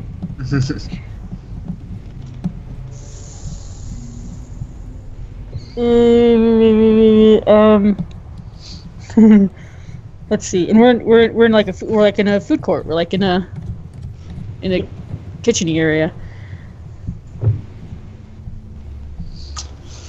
All right. What do you guys want to do? Okay. As they're Do they rowing s- towards you, just yelling really broken pirate sayings at you guys. Do they have stars above their heads? No. No. Okay. Ooh, okay, I have an idea. Could go horribly wrong, but I will shout out towards them. Avast, scallywags! Drop anchor and wait to be boarded. We are but the advanced force of reinforcements come to clear out this sector. If you want to avoid punishment by friend computer, you will turn over all your armaments to us and lend us your vehicle so that we may proceed upon our objective. And I will attempt to bluff them with chutzpah Okay. Chutzpah and bluff. okay. Come on. Okay. As you so as you start saying this, what looks like their leader steps up, and above his head you see Tobias-O-MLY, and he's wearing a black uniform, but he has a orange level clearance, which is kind of interesting. And he steps up and shouts back, "Our infrared beard be not surrendering today." And as he's saying this, it's a little difficult to tell because he's breathing through what looks like a breathing apparatus that's strapped to him. So it's as he's saying it. If it be swords you want to be crossed on the planks, then we shall be doing it for the booty. I don't know why I'm gonna even try to roll anymore. Can I think of another way around this room? Like an air duct from a different place? Yeah. Or, yeah. I'm gonna try to use my alpha complex and brains. I'm not very smart.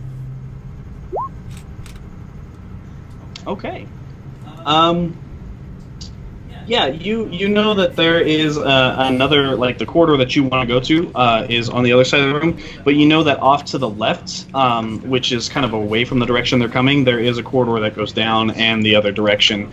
You don't actually know this, but you have really good Alphapedia skills, and you search it really quickly.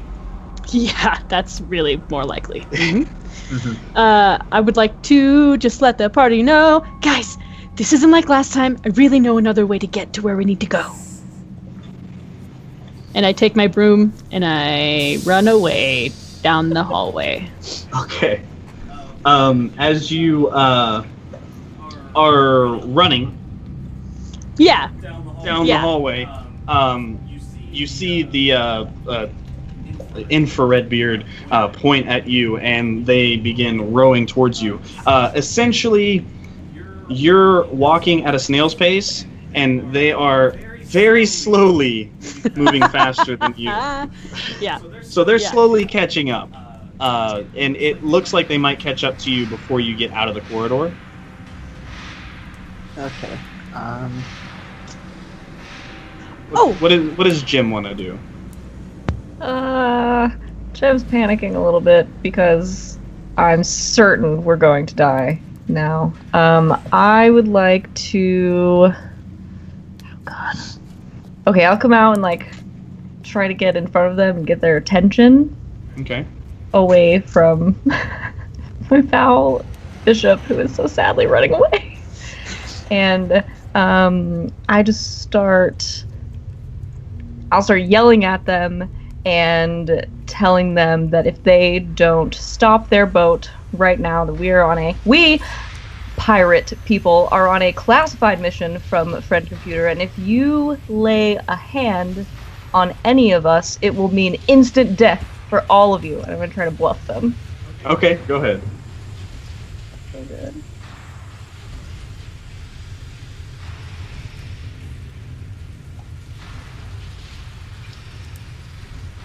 Whoa! I have so many.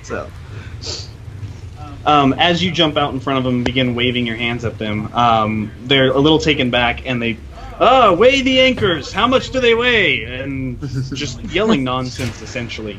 As they pull up and you begin going on telling them how you're on another classified mission from Friend Computer, and you are basically pirates yourselves, they say, "Arr, ye be frosty dogs of the scurvy seas." And they say, we shall maintain our vigilance here. And they kind of slowly start to row the other direction and just yelling at each other, at the other tables, at anyone walking through the food court area. You know, booty, treasure, land. Random words. If I use my grappling gun, does it get expended? I do not believe so. Let me double check it. But, climbing can be used as a weapon with the additional benefit. No, it should just work. Okay. So then you I'll might have stop to running. recharge it, by the way. Yeah. Oh.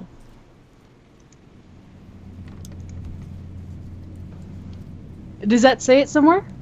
No. Okay. Oh, well, there's no reason to do it right now. I'll start trudging back towards my friends. I say friends loosely, because I don't imagine I'm very popular. I just look to Jam and say, "So, we're pirates now." Yes, Sergey. We are pirates. We should build the ship.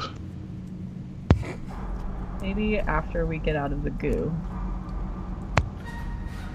But then we won't need the ship anymore. Can we just go, please? I mean, if you guys want to go, you want to build the ship, what are you doing? Sergey, you see lots of tables and things around the place. Okay, I start building a ship. Okay. Will it help us get there faster? What roles do you want to make? So how do you want to build it? I'd like to use my mechanics and engineering to, I guess, to put the pieces or configure the pieces in a way. Yeah, that works. where it's somewhat buoyant. So that's... So the rest of you begin following, heading off.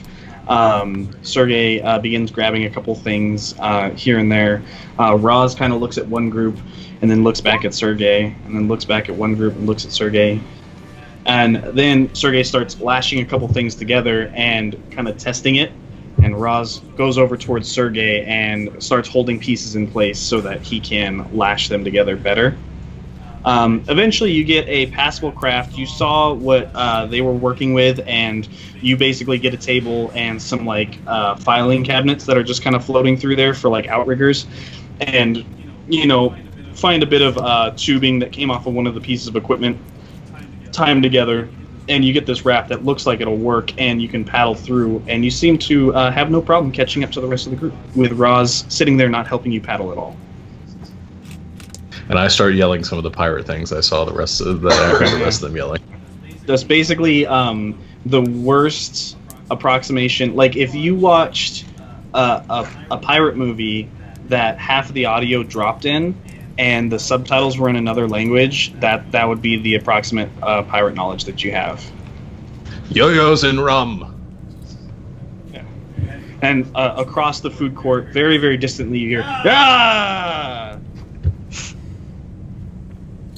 Alright, Sergey now has a craft with Roz sitting on aboard it. It easily catches up to the rest of you. And what do you guys want to do? Is there room? Permission to come aboard, Captain. Our permission granted. You guys, I was really just kidding about the pirate thing. We're doing it now. If I get on, is it gonna sync with my armor? You don't know. I get on. Okay, as you get on, the ship kind of Oh!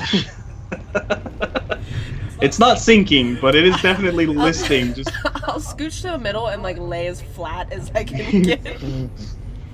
yeah, the edges of it were like this, and now it's that far from the red liquid. Oh my god. I'd like to look for... She's just... as we continue on, I'm imagining things might be broken or floating around. And I don't know what kind of universe this is set in, but I'm imagining one with maybe small holographic projectors. Maybe something I can program to make a flag. So if we come across that... You, if there's something that you want to do, explain to me how you want to roll it, and come up with some really good BS of why that should make sense. Okay. Alpha Complex is infinite and varied, so things exist. As we float by, I'd like to fish out pieces, flashlights and pieces of glass, and I'm hoping it's just not free floating glass, but maybe glasses that have been floating around, and build a small holographic projector so that I can program a pirate flag. Okay. How do you want to roll that? I mean, the only thing if you say violence. Yeah, I'd like to use violence and intimidate. No, I'll use my mechanics to program it. Although I don't know if you want me to build it, I'll have to use mechanics and engineer, which won't go well. I'd say putting it together, you'd have to use mechanics and engineering. Yeah. Programming just random things wouldn't work for the description that you gave. Yeah. Does anybody? I'm just grabbing pieces. Nico, are you good at this part? Are you good at this part? Once it's together, I'm good at running it, but No, putting so am it I. together itself. Can someone else help me? I have a vision. I think Sergey can build bombs. I don't want this to We explode. can build a bomb, because that's what we want. At you this did pretty point, good on the yes. ship. I don't know how to... I'm sorry, I didn't catch what you said. I have I said- engineering. Go ahead. Okay, yeah, I was you did pretty good on the ship. Do you think you can help me lash this together? I'll give it a try. I would like to build a bomb later. So Sergey, if you want, you can either build a holograph using whatever skills that you think might be applicable, or, unbeknownst to anyone else, you can make an exploding holograph using the skills that you think might be applicable. Why would you say that? It's your role. Yes, Can I whisper my decision to you? Yeah, you can whisper your decision to me. That's fine. Let's put an exploding holograph on Go ahead and use the GM whisper there. And again, you guys can talk to the computer or anything without anyone else knowing. So that's what those are for. Oh yeah. So if you want to like tell on each other, that's fine too. For whatever reason. This is supposed to be okay. Yeah. So go ahead and just make your appropriate roll using whichever skills would work for that. Okay. Yeah. Yeah. I'm sure that you have those.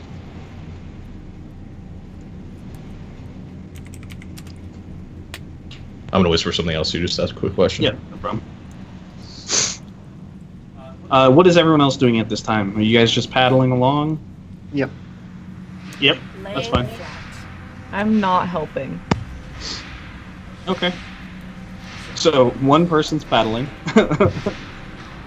I'm hopefully trying to help Sergey, or waiting for him to do that so that I can program a flag. Okay, so Sergey, as you begin building this, the only wires that Bishop was able to find were red colored because everything is stained red. So as you begin fiddling with this and tweaking on it, the rest of you all of a sudden are catapulted off the raft as there's this loud there's a huge roar as this red liquid goes everywhere. The raft blows into 100 pieces and falls apart, sinks to the ground. Avery, you're pitched completely off and sink to the bottom. Oh no!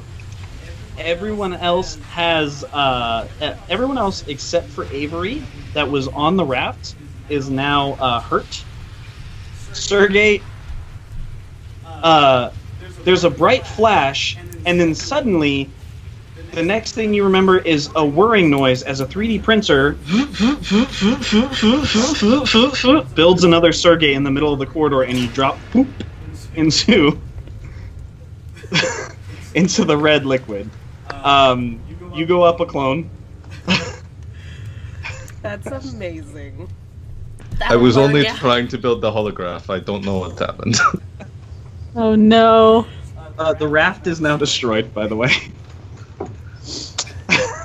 Well, let's try and get Avery out.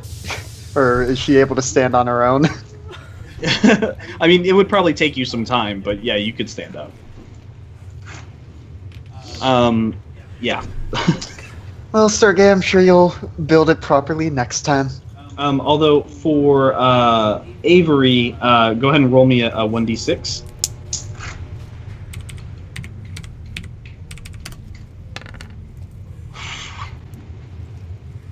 Okay, so as you are... oh no, is 6 bad? Yeah, so basically you're rolling a computer dice, and when a 6 comes up, it's a computer. As you are being helped up from the bottom of this thing, the body armor that you're wearing slowly kind of...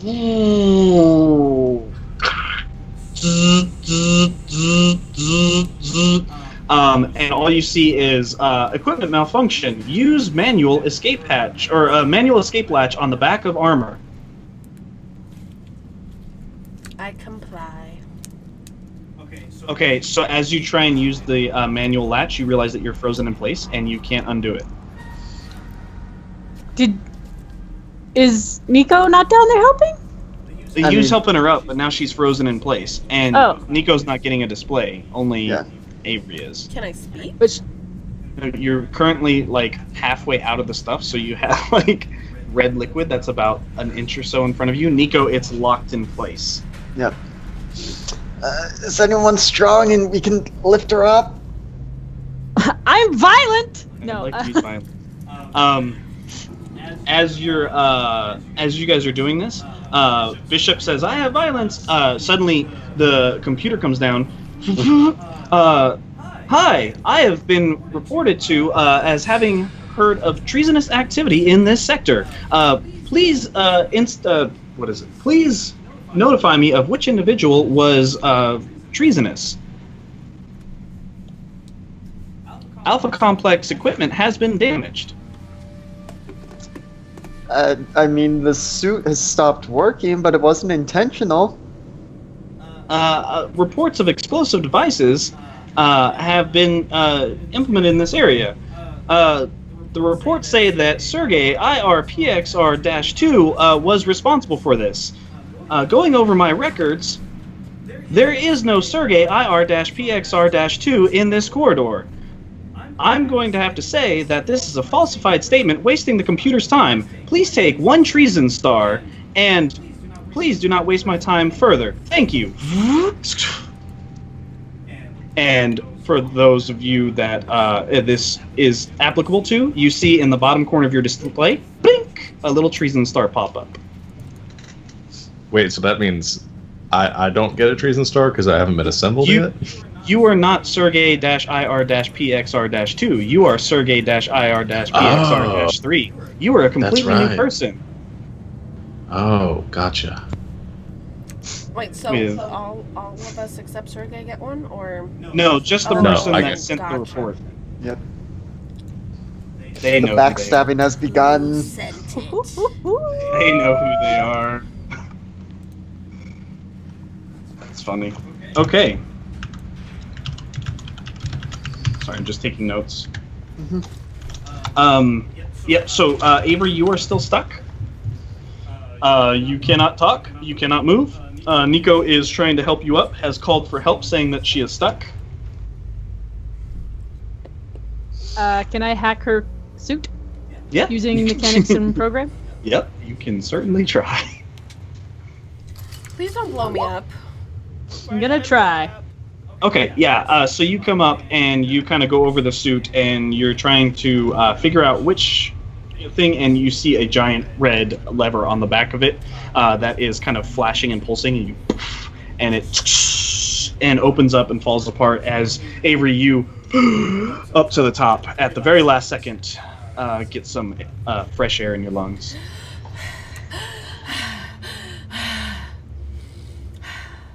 I did something. You helped. I did something. You saved a life. I'm done. That cancels out the killings a life, right?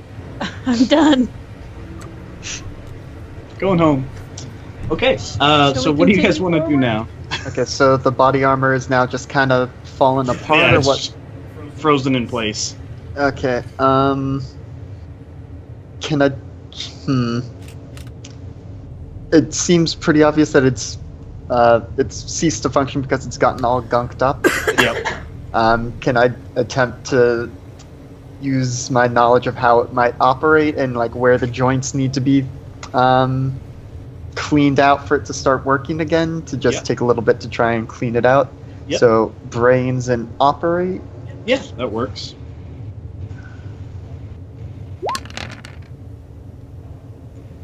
Okay.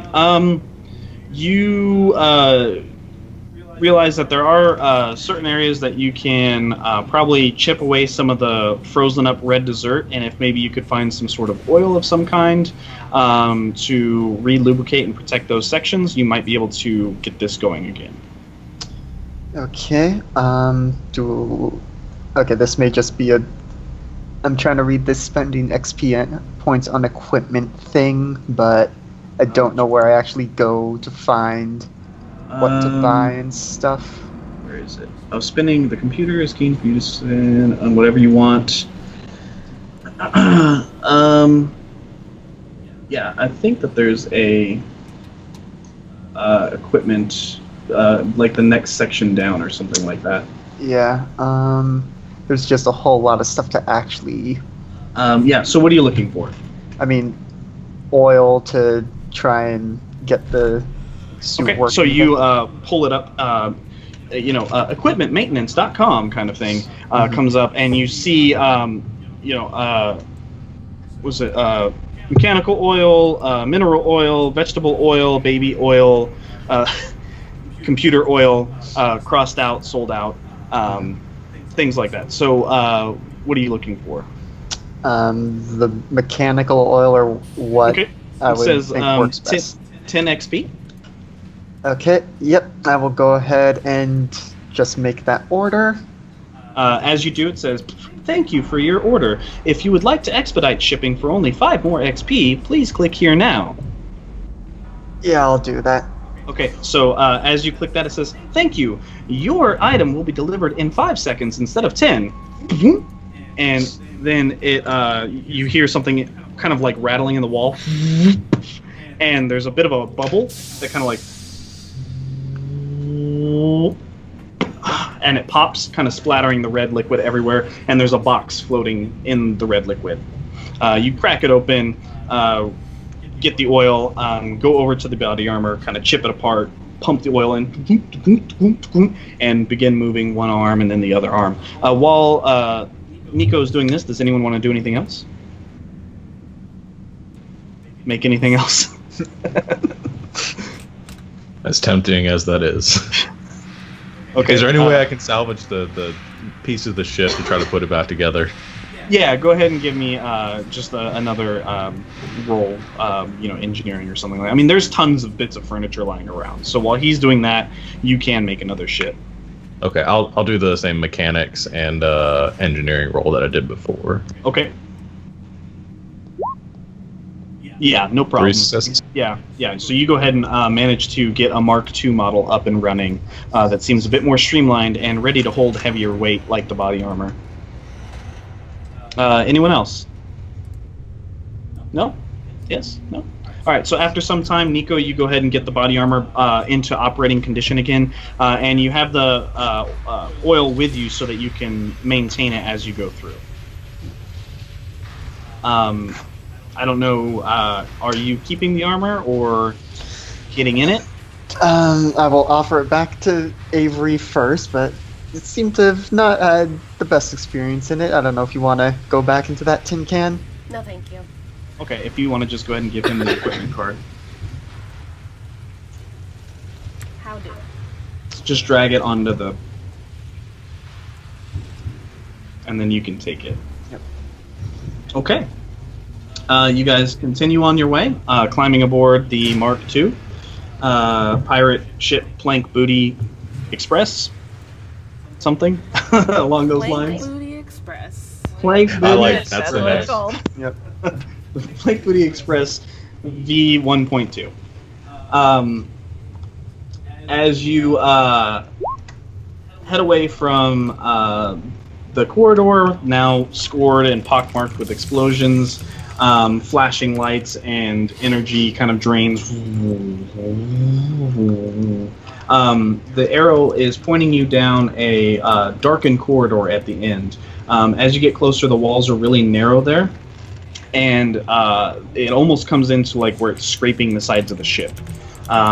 You get a bit closer, and the ceiling kind of gets lower and lower, and there's more wiring that's kind of exposed. And as you're looking here, you're noticing, and Nico, in repairing the body armor, you kind of notice this, that the dessert topping has a bit of a corrosive effect. So some of the coating on the wiring is kind of eaten away.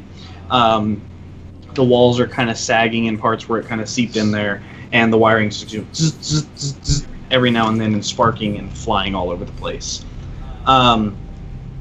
After another few minutes, the passage opens up into another circular room with a wide spiral staircase ascending upwards out of the pool of red dessert topping, and a thick stream of the red dessert topping is kind of pouring down into this room from up above you. As you guys enter this room, kind of a tight squeeze, pushing the boat through at the last bit and scraping up the filing cabinets on the side, you get a... You have arrived on your cerebral cortex. As far as you can tell, there doesn't seem to be any plug that you can see. Nothing very obvious. What do you want to do? You're muted. Can I use the alpha codec thing to look for blueprints and for schematics in this room? Yeah, go ahead. I'll use again. Oh God, this is the only. I should have built a different kind of character, but this is what it is now, you guys. I'm probably gonna kill us all. We're all gonna get electrocuted. Okay. So you go through and you pull it up, and basically you get a map, and the map essentially is it looks roughly like this. Yep. And then it looks like, I think it's alt this, and then there's a little X here to show a staircase. And the staircase indicates that it goes up and down. And that's the map. This is the corridor that you came in, and that's the room you're in now. I'm gonna be very quiet for the rest of this mission and just look at this map, trying to figure it out, because I'm not very smart. I'm very simple. What do you guys want to do? Well, we could. Let's see. I suppose first I'm gonna pop out of the armor. I don't know how long it actually takes to get in and out. I'm assuming Iron Man style it's relatively quick. But I envision it like Fallout power armor. yeah. But basically, I think our best bet may just be to go along the walls and go under the dessert topping and just feel for plugs and, you know, maybe pull something out and plug it back in. We don't know how many plugs there are, so if you find a plug, don't pull it out yet. Let everyone know you found a plug. We'll see if there's more than one. Does that sound amenable to everyone? Yes, let's do it. All right. Alright. So, I mean, does anyone else want to do anything, or are you good? Sergey, you look like you're about to say something. As much as I want to. No, I'm dealing with some things right now. Sergey is really having a hard time with the color red at this point. Just in general. The only hope is to move up to a red level. I know. Okay, so as you guys go through the circular room that you're in right now, you're going through and you're kind of wading through the area and feeling around the area. And as you're going through, there's no plug that you can find. It seems like mostly a circular room to house the staircase. Can I? And they're going on the walls. Can I look at the ceiling? See if Yeah. any plugs in the ceilings. So the ceiling, the staircase kind of goes up into the ceiling, and at the top of the staircase, where this red liquid's pouring down, you see some like black char marks. So the red stuff is coming from upstairs? Yep. I'll start walking upstairs. Can I look at the? Do I know what's up there? Can I look in the Alpha Codex and see what's up? I don't know who to ask. I'm so scared. I'll go up if you ask me to go. Avery, do you want to go and look and see if maybe the thing that needs to get plugged up is where the red stuff is coming from? Sure. And I just sprint up the stairs. I walk as much as behind I her. can in the goop. Okay. So as you come to the stairs, there's a big circular opening in the ground that matches the one in the ceiling. The staircase kind of spirals up through the top of it. There's a landing, and across the landing, from the landing to the area, there is one walkway. The walkway, as you look, is broken and bent down. It looks like something from above fell through and smashed it. And there's probably about a good, I'd say a good, like, 10 feet between the broken side to the fixed side that you guys would have to get across. You say 10 feet? Yep. I take out my grappling gun. Okay. So it's the now, just so we're all on the same page, the walkway that you have to cross is in red dessert liquid. Mm-hmm. And it's just like, it's broken. It's to get to the staircase, and it's broken. So you're not going up. You're kind of going forward. Is there anything like at a trajectory that I can grappling to? I mean, the ceiling's up. You could grappling gun up to the top of the stairs if you wanted to. Yeah, basically want to Okay, so go ahead and do that, and then roll me a computer dice, because as you pull this out and you pull it back to shoot it, you see a bunch of red dessert topping out of the side of it, and you take aim. Okay, so this has a mechanics modifier, so I add it to that. And then, let's see, the skill that I would be using is probably guns. So for this, you're just shooting it. Just roll me a straight 1d6, so that to see if if it malfunctions because it's been in the dessert topping. Okay, no, you're fine. So you go ahead and do this, and and all the dessert topping kind of blows out of it as it and catches onto the latch and hooks on. And then it starts bing, bing, bing, saying that it's securely attached at the top. Great. I flip the switch and ride.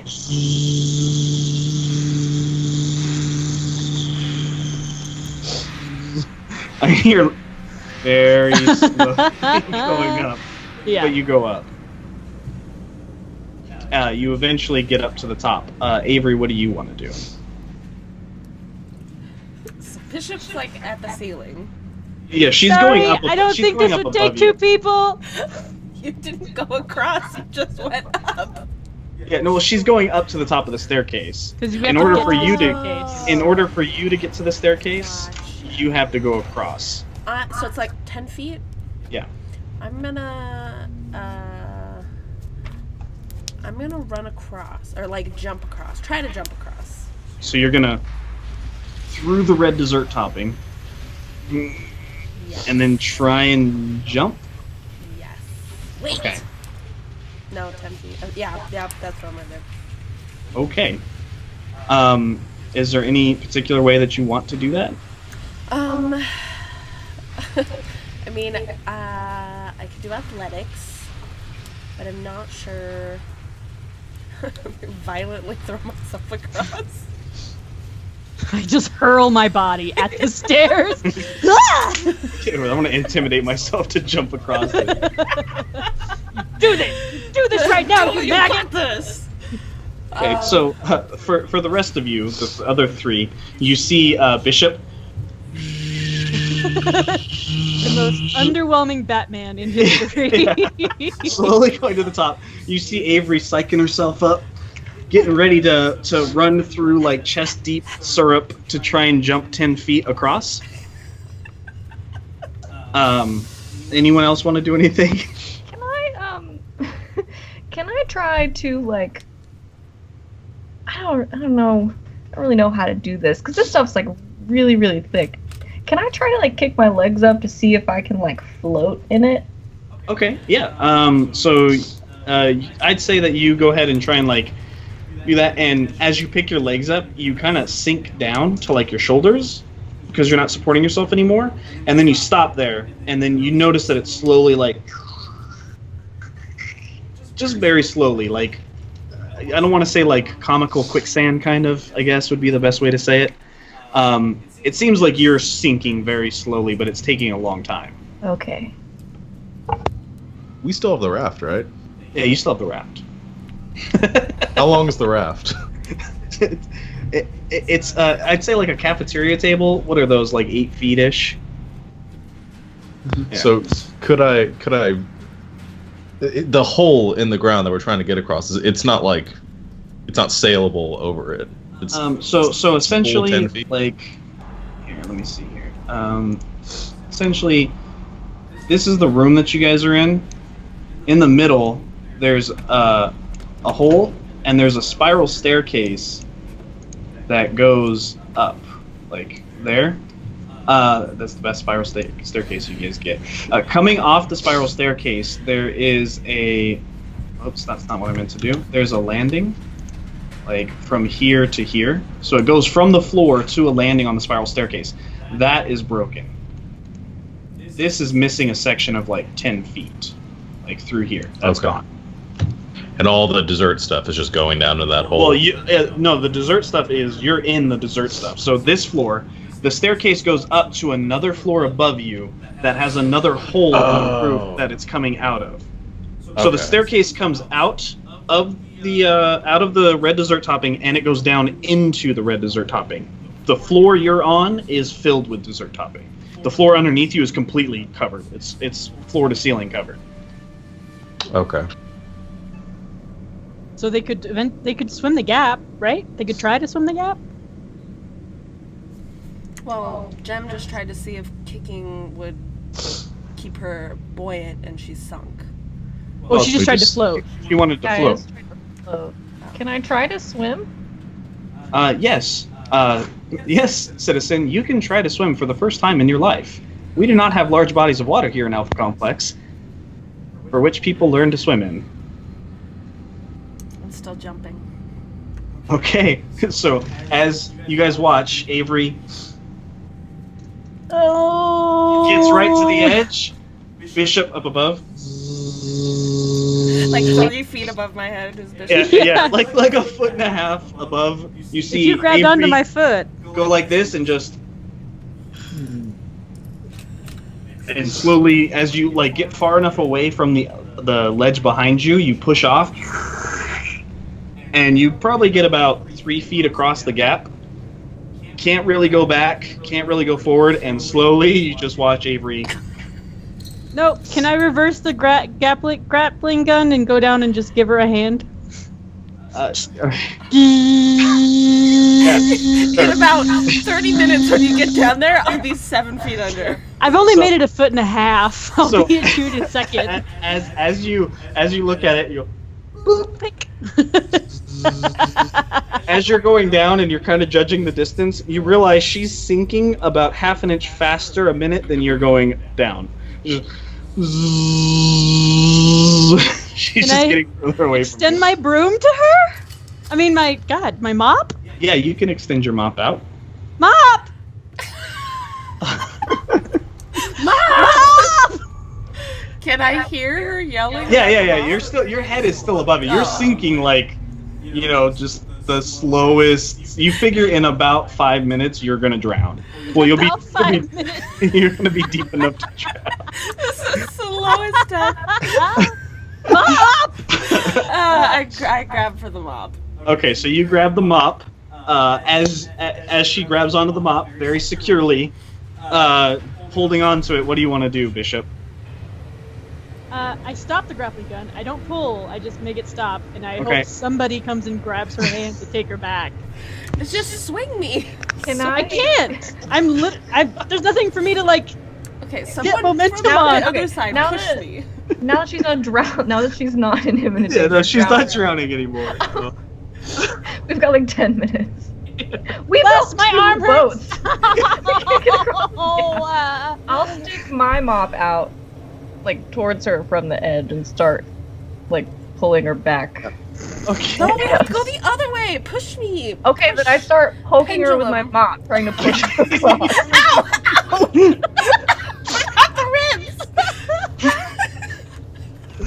Okay, so you What start do you want from you start me? jabbing her. I'm gonna say that the average mop is about 5 feet. She's about 3 feet from the edge. So you jab her in the ribs another 2 feet out. So she's dead center in the middle of the gap. Flash some mops together!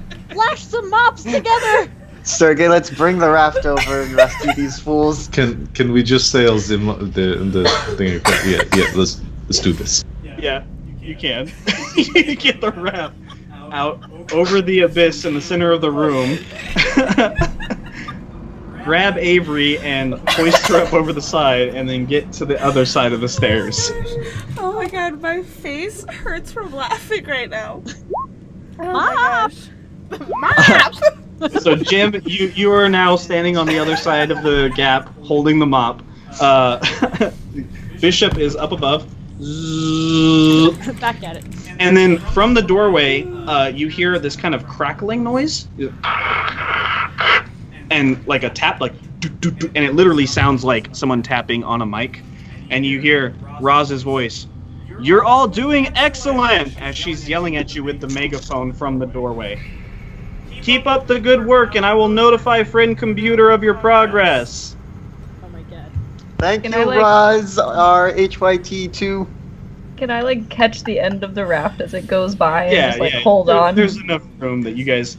Now you're all over on the landing with the raft. I'm gonna say securely lashed. Except and Bishop you're- is still going up. The bishop who's Still very slowly. going up. What do you guys want to do? The stairway goes down and it goes up. I'll be there in 10 minutes. Should probably go up. Also, I would have recovered the body armor at this point. And, Yeah. Are you wearing the body armor? I think not for trying to get across. I would have tried to put it back in that briefcase formation. Okay, yeah. Okay, so you stow it. Yes. Are you putting it back on now, or are you leaving it off? Yes, once we're safely across and I am far enough away that I won't slip in or like cause what is Okay. remaining to teeter. So So standing Back in on the the landing, Nico gets this giant set of body armor on. As he does so, it slowly it takes up the whole entire stairwell, so no one can move until Nico moves. well, I'm going up then. Okay, so as he goes up, it opens up the downwards area. Nico, Bishop, everyone else is waiting to go up or down. Eventually, you all make it up to the top, or is anyone going down or waiting at the bottom? Should we take bets on who makes it up first? I'm speeding it up, I swear. Come on. Myself. If you want to try and speed it up, you can. I think I actually will. Because I can program it to speed up. Yep. I'm gonna break it and fall and die. Program. Program and what? Mechanics. I'm not gonna Okay. play with this. Program and violence. Okay. So as you're sitting there and you kind of and program it, it goes beep, beep, beep.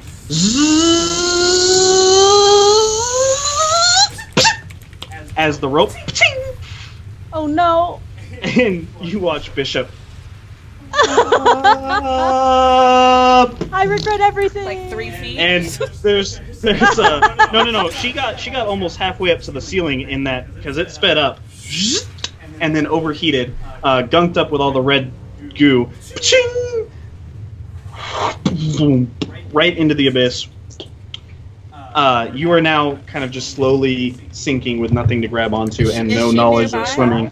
No, she's down below you guys, and she fell into the liquid down below the landing. Is that what's supposed to be? It looks like a scene out of those really like deep ocean like the sharks are attacking. Just that underwater shot, looking up at the sky so that it's coming through. It's like the ghosts in Hades in Hercules. The anime Yeah, Hercules. basically. Yeah, basically. How deep is she? Yeah. After she's probably about 4 or 5 feet under by now. Bye. As you guys are going up, following Nico, you hear the voice of friend computer. Boom! You have died. Please try and be more careful with your life in the future. As by the doorway next to Roz, Bishop gets 3D printed out, and at her feet, a door opens up, an infrared jumpsuit, and a grappling gun sitting on top of it with a mop. Pops up and is in front of you. So you have all your equipment still, but you are now on your next clone, which I believe is number 3. So we have 3 number 3s. So, point of order: when Sergei died, did he come back with a fully formed mop, or did he come back with a broken mop still? Broken mop still. Yes. Essentially, what happens is your equipment is gathered for you and returned to you. Okay. And remember, you guys can spend Moxie to add to rolls as well. Right. All right, what do you guys want to do? Nico, you are leading the trudge upstairs. Bishop, you are across the thing with a grappling gun that looks to have been repaired in your absence. Or sorry, not repaired. Recharged, but it basically can tie the grappling hook back to the rope. It's not much. It's not difficult to repair it. As you get up to the top, what you see is it basically looks like a war zone.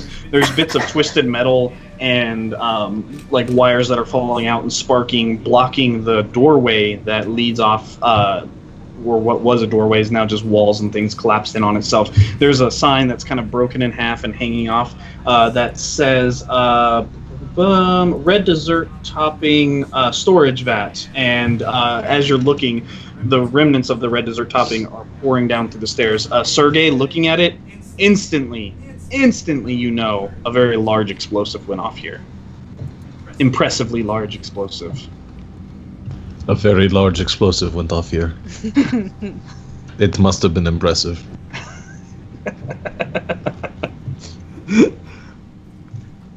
Can we... can we go inside and see if there's anything to scavenge to plug up this hole? There's no way to cross. It's like all twisted metal. I mean, it's warped and burnt and sparks flying out, and you can just barely see a couple gaps in what might have been a corridor at some point in time where red liquid is kind of pouring through. Is the machine plugged into anything? No. There's no machinery that you can see. Oh, okay. Okay, gotcha.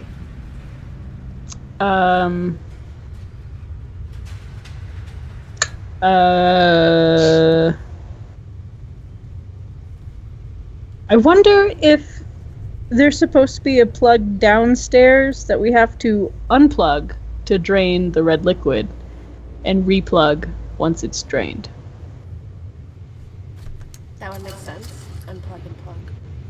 Should we find a lot of hose? A lot of hose. Oh, like to the tavern. Like a lot of watering hose or even electrical wire. We can take out the wires in the middle and use the sheath. I'm not smart enough to make these suggestions, actually. How do we fix this?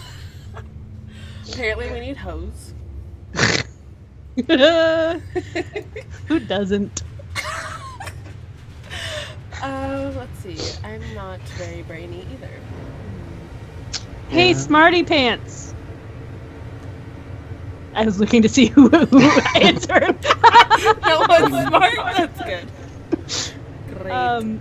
Hey, Mechanic Pants? I am currently wearing robot pants. Yes, that's what I meant. Do you think you can... Where would we look? Oh, God, do not make me look in the codec for stuff, because I'll get stuck again. Oh my gosh. Should we just go downstairs and look? You can't. It's flooded. It's flooded to the point that it's flooding up here. Well, so we're on the third. Start eating. I know it's on. So we're on the third floor, but the second floor is flooding. Bishop's on the second floor. The first floor is flooded. Yeah, second floor. Everyone else is at the stairs at the top where there is exploded and like broken equipment, pipes, tubes, electrical wiring, things like Ignore that. everything I'm saying. I thought I was with you guys. I don't know what's happening. I mean, you can see him. You could yell. I mean, maybe Roz will let you use her megaphone. She's mostly using it to encourage you from the doorway. Yeah. Can someone try to make super long hose out of all those hose hanging out? Anybody? I can try. We're gonna need a lot of it. Very long. Okay. How much like wiring and insulation is there? There's enough that you could build something. Okay. If I get electrocuted and die, though, I'm blaming you. You can name your next clone after me. I would like to try to I guess using mechanics and let's see, using mechanics and I guess engineer, trying to sort of craft Just a breathing apparatus. Harvest, essentially. Yeah. I mean, okay, something. so you want to craft a standalone breathing apparatus, or are you just trying to make like a tube that'll reach the surface? A snorkel. I guess just a very Snorkel, long just snorkel. a freaking lung snorkel. Yeah. Okay. Yeah. Okay, that's fine. Well, it's just how difficult it Wait. would be, essentially. Can't we? Well, I guess it would take a while, but can't we just ask our pirate friends for theirs? If we could borrow it? Hmm. Oh, he did have. He had a breathing apparatus. Sure did. Tobias. Tobias Tobias O'Malley. MLY. He didn't have a clone number. We could go commandeer it from him. We have to With go my all the way very back down. slow grappling Well, hook. we could ask nicely first, and then we could ask violently. No offense, but it was a huge disaster getting up here.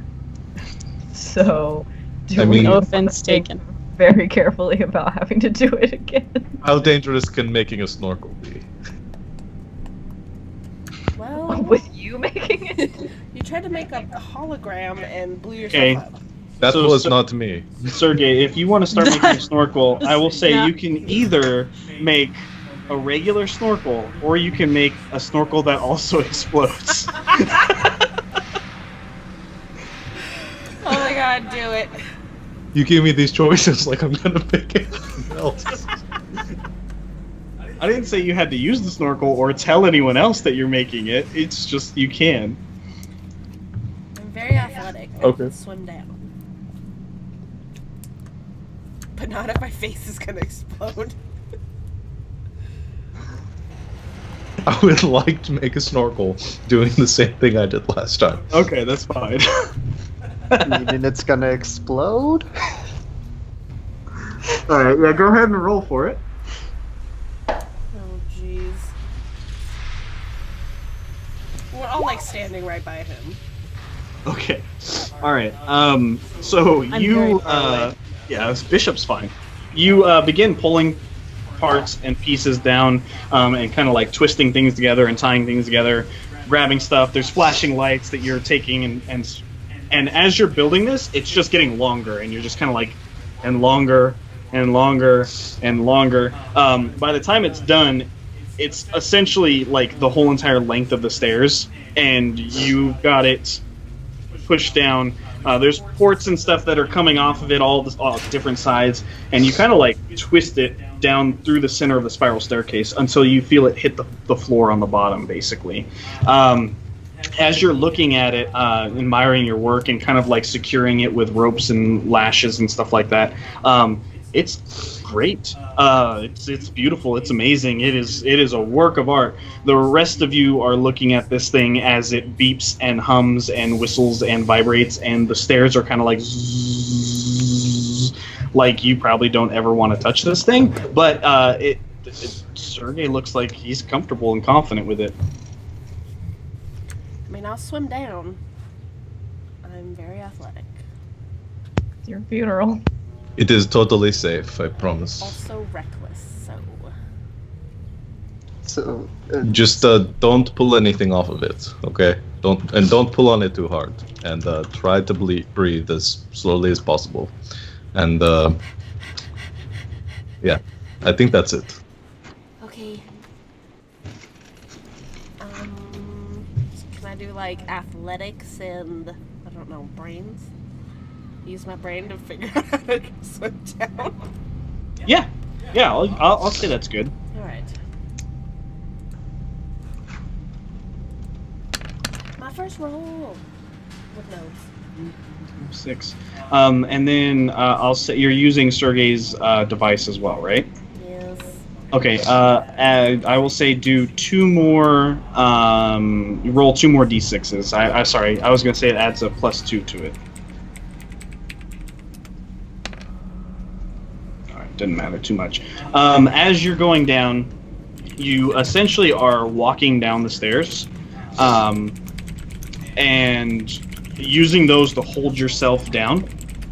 And every so often, there's a little bit of a tube that comes off, and it has a red light, bloop, bloop, bloop, and you just reach up, and all of a sudden you feel air kind of like and forced into your lungs. Whatever Sergey managed to do, it seems to be working. You get to the bottom of the stairs, and there is a thing down there. As you're at the bottom, though, it's almost entirely pitch black down there. What do you want to do? The only light is a very small LED that is red tinted now because it's in the bottom that is beeping off the light to let you know where the breathing tube is. What's everyone else doing while this is going on? Jim? Backing away. Okay, so are you going back down the stairs? Yeah, can I go? I'll go back down the stairs and just kind of like get back on the boat. Get a little far away from the tube. I don't want to like push away too far, but just kind of hang out maybe a little farther away because I don't want to get blown up again. Okay. Alright, is anyone else going with her? I'm still standing all the way in the back with Roz. No, I'm probably staying up in the power armor still, but At the top of the stairs? yeah. Okay. I'm going with Jem too. Okay. Great. I pull the LED off. Use it as a lamp. Okay. So, the LED's on the breathing tube. As you pull it off, you see bubbles coming out of the breathing tube where this was kind of like held in there, and a bit of wire is like zzz, like slowly coming out. You probably get a good 10 feet of wire on this thing as you're kind of like looking under there. Every so often you have to like go back to the breathing tube, and eventually, using this method, underneath the stairs, you come across a large circular thing in the ground, kind of built into the ground, and it's got this it's probably like 2 or 3 feet across, and it has this giant wheel on the top of it. As you're kind of down there looking at it and the light goes over it, a very faint white glow pops up in your cerebral cortex over it. Boom, boom, and a little golden arrow pointing to it. I turn the wheel and try to open it. Okay, so as you turn it, God. No. you feel this kind of like as the stuff is suctioning, and behind you you hear,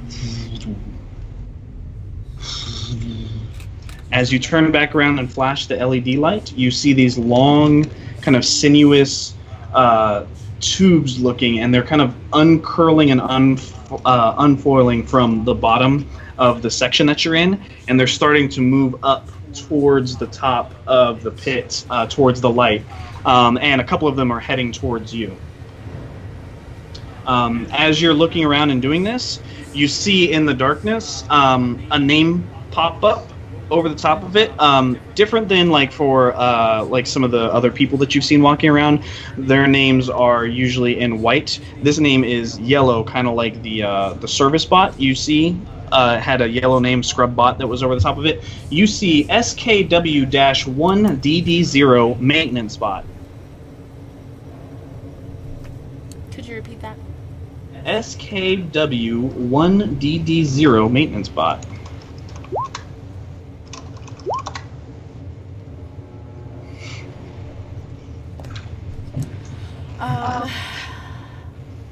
I swim closer to the breathing apparatus. Okay, And you see kind what it of does. as it's starting to basically move towards you. So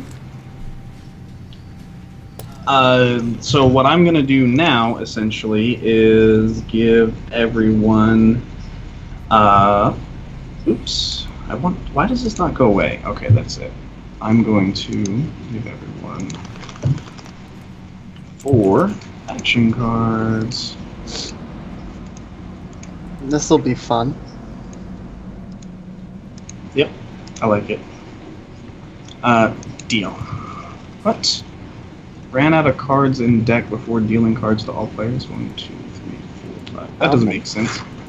Yeah, and it only gave me 1 action card, so unless the champs has all of them. I only have 4. Recall. Shuffle. Deal. Let's see why this is not doing it. 1, 4,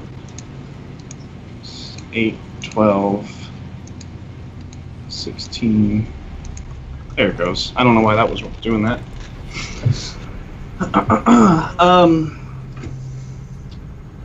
As you begin opening this up, above the squid bot, you see a warning label that says unauthorized access of plug, unauthorized access of plug, unauthorized access of plug, over and over, kind of flashing.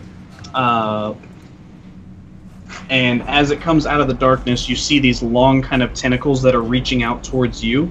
And they seem to all kind of come out of this like long cylindrical body, and on the top is this dome piece with sensor lights kind of flashing around inside of it. And then basically right now, so the rest of you sitting like out and about, you see these tentacles come up out of the darkness, just psh, psh, psh. Avery, you feel a tentacle wrap around you. You see the rest of the group. You see Avery psh, in one of these tentacles psh, as she's pitched across the room and thrown, basically sliding psh, in the red liquid at the bottom floor. Nico, you're up at the top. Bishop, everyone, you're down at the bottom. Now we go into a fight, which I don't actually have music for, but so we can talk about the fighting stuff now, and I need to turn that down a bit.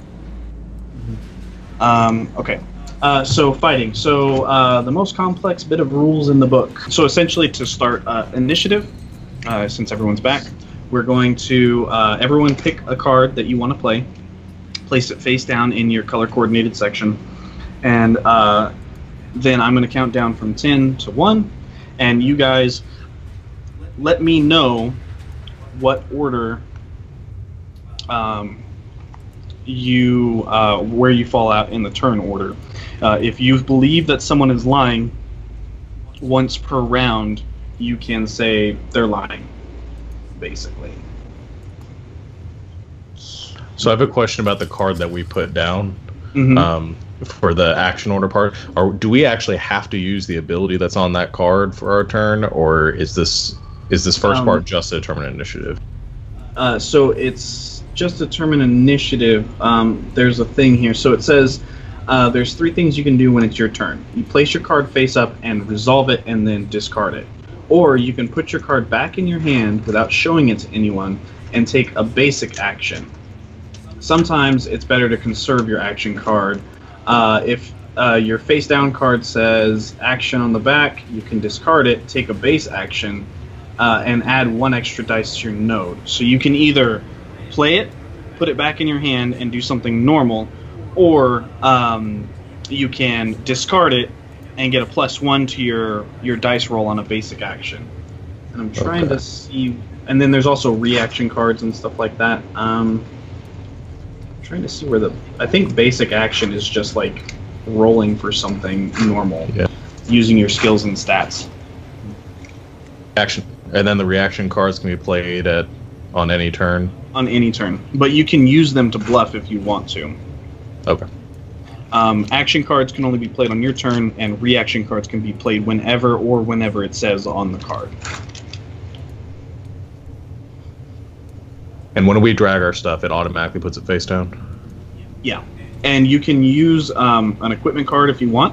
And the way that the equipment card works is you add that number that's on there to your stat number to get your turn number.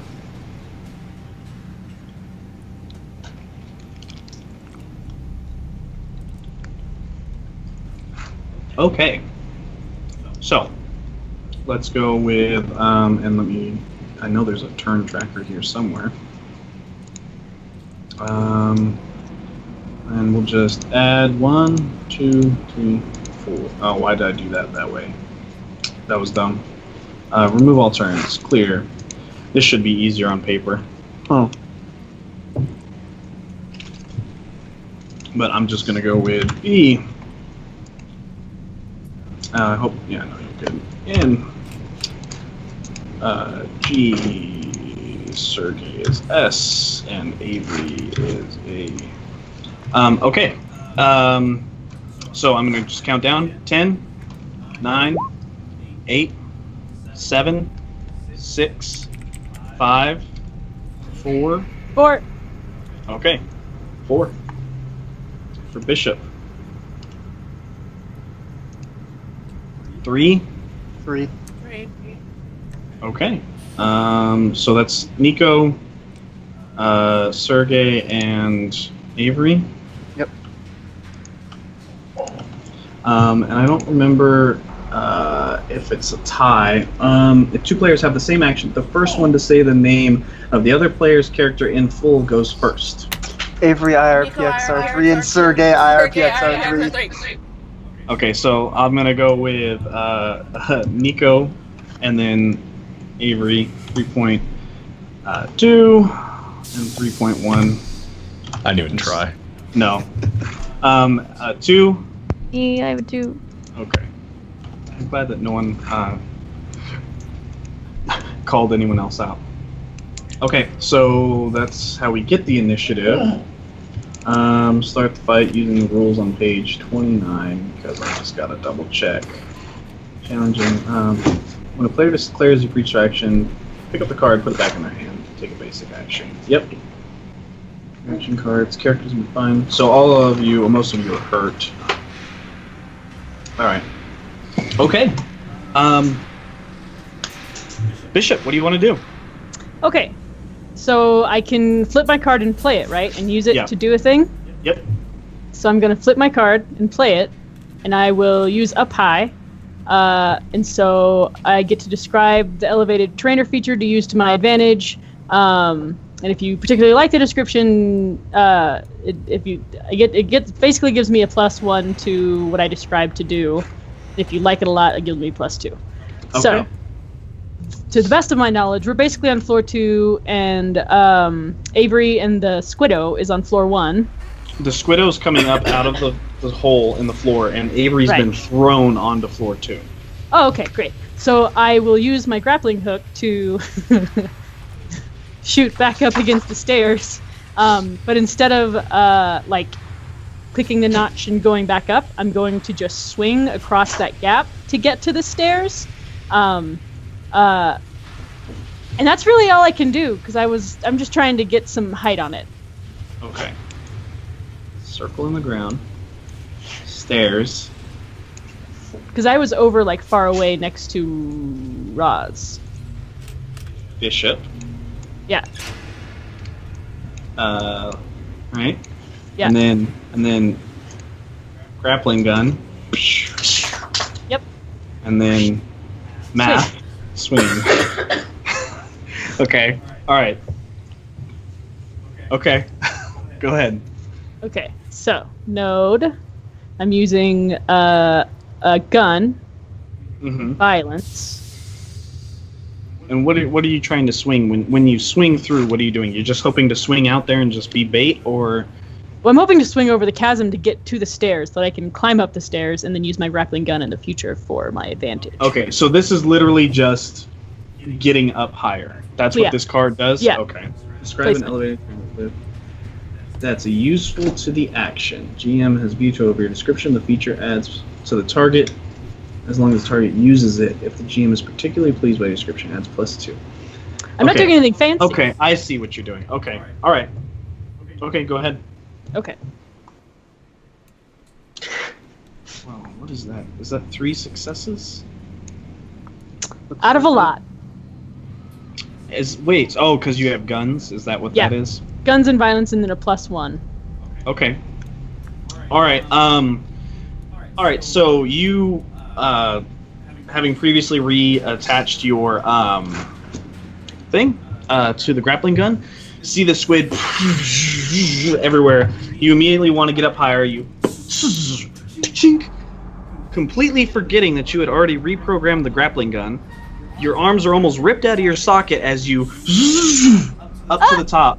You get up to the top of the stairs and slam into the stairs as the grappling gun continues on, ripped out of your hand, and against the wall and explodes.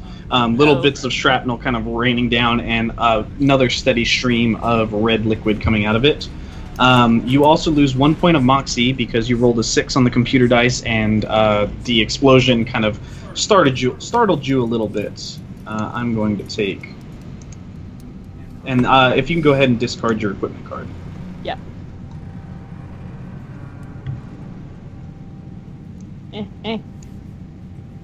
I'll just have to drag it out. Yep. I'll delete it. Okay. All right. Now, what happens to that card? Does it say what happens to the card after it comes out? When you resolve the action, play your card and then resolve it, then discard it. Okay, so then you lose this up high card. Yeah. Okay. All right. Cool. So you're up high. Now, just keep in mind that you have a +2 to the first round, and then a +1 after that, because you're still using the terrain. That's what that card did. And we'll go on to the next for Nico. Okay. So let's see. Flip card. Safety first. So I noticed a piece of safety equipment that's useful to the action. So from me at the top of the stairs, I'm seeing the Squiddo kind of emerge onto the second level. Yep. Okay, I'm going to take the breathing tube because that is the safest of equipment because it allows you to breathe more, and I'm going to use that to rush over and leap onto the back of the Squiddo in my full heavy power armor. Okay. And just so you guys are aware as well, like for the up high thing and for this thing as well, this is the part of the game where you guys influence what you see. So the safety tube's there, that's fine. The stairs are there, that's fine. If you also wanted to say, I see something else that you haven't described yet, you can. So if you were to say, like, oh, I find a street cone sticking out of the wall somewhere, that's it's allowed. So I just want to make sure that that's all clear. But okay, so you are just going straight down? Yeah, more or less. Okay. Let's see, and of course I don't have very good stats for this, so this is going to go wonderfully. Let's see, what do I want to use for this? Can I use psychology and violence, because big heavy thing landing on top of a thing, it's gonna be scared by that? Psychology? I'd say violence for sure, but you're trying to hurt it, not emotionally scar it. So, knowing that this is Sergey and that he has built something up, blew something up before, can I use demolitions? Yeah, you can use demolitions. Okay, so I don't have any stats for demolitions, so is this just a node of 1 for violence and then however many you're giving me for the card? Yeah. So it'd just be a 1 for violence and then a 0 for demolition. And then at least a 1 for the card. Okay, yeah, so go ahead and roll +2. Let's see. Okay. See how this goes. So, total of 3. Okay, so you failed on every single account. Yep. You jump out and you grab onto the breathing apparatus, and the weight of you essentially just across the room. There's a collective, collectively as a group, you hear as across the room, Sergey is wincing. The breathing apparatus,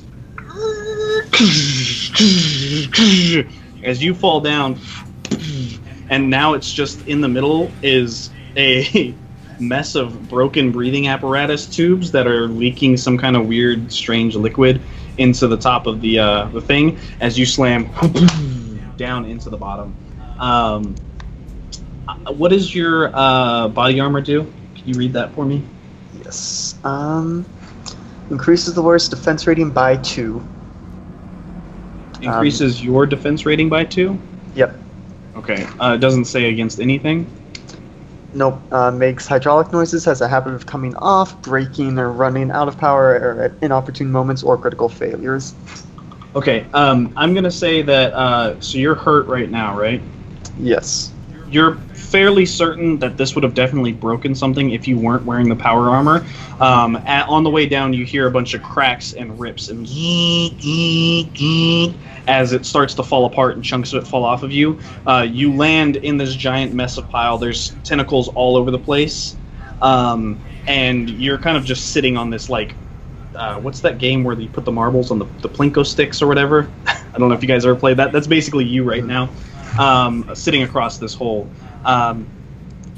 Yeah, that's about it. Okay. So let's go to Avery. I don't know how to get rid of the card. Just right click and delete, I think. Okay. There you go. Okay. It's me. Okay. So flip the card over, right? Alright. So, I effed on my action order, my bad. I didn't mean to lie, but apparently I did. So I need to draw 3 action cards. I don't hear you. 3 action cards to Avery. There you go. Choose one, pass it out. You're muted now. I know, I'm just talking out loud. Alright, so I choose one, I pass another to a player, and the third one goes away. Alright.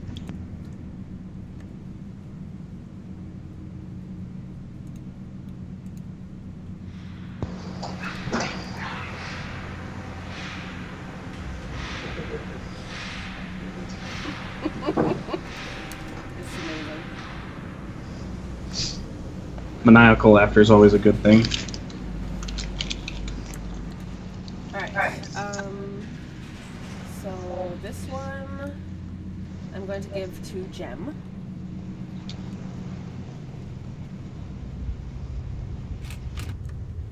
So just go ahead and take that one, Jim. And then this one is going to the bottom of the pile. Oops. This one here? Yes. Okay. And then I think that's the end of my turn. Yeah, so you're kind of just sitting there thinking on what you want to do next. All right. Delete this one here. And that will bring us to Sergey. So the big pile of breathing tube is now at the bottom or the base of the stairs, surrounded by this widow. Correct. Yeah. All right. So I'm going to pick my card back up. Okay. Now you can discard it to get an extra roll if you want. Oh, I can. Actually, yeah, I'd like to discard it instead. Yeah. And I would like to, I guess, just behind my back, click something that I've been holding in my hand, and hope that it takes care of the big squiddo. I'd also like to play a reaction card to my own action. Okay, so Sergey, you're discarding this one here, right? Yes, I am. Okay, so delete this. Anyone can play a reaction card at any time, so go ahead and play your reaction card. And then you're going to have to roll for what you're trying to do. I'm going to guess like a violence and demolition would probably fit well here, but you can guess what you can do. Well, I had a question about how this card worked. Brought the explosive wire in for a reason. Okay. Yeah, I would say just roll anyways, and then we'll see what happens. Okay. So that you said mechanics and demolitions? Or violence and something like that. I mean, whatever you think might work. And I add 1 to it because I discarded. Yep.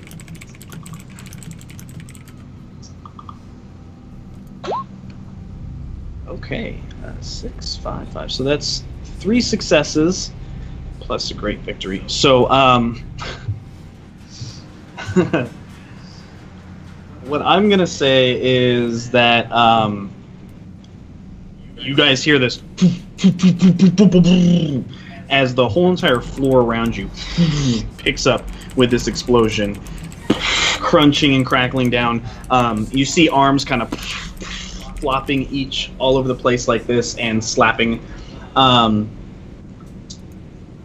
want to double check here. So it's got, yeah, so it's got quite a few At least like 4 or 5 tentacles of this thing are blasted across the room, sparking and like flailing all over the place, and slapping against things. As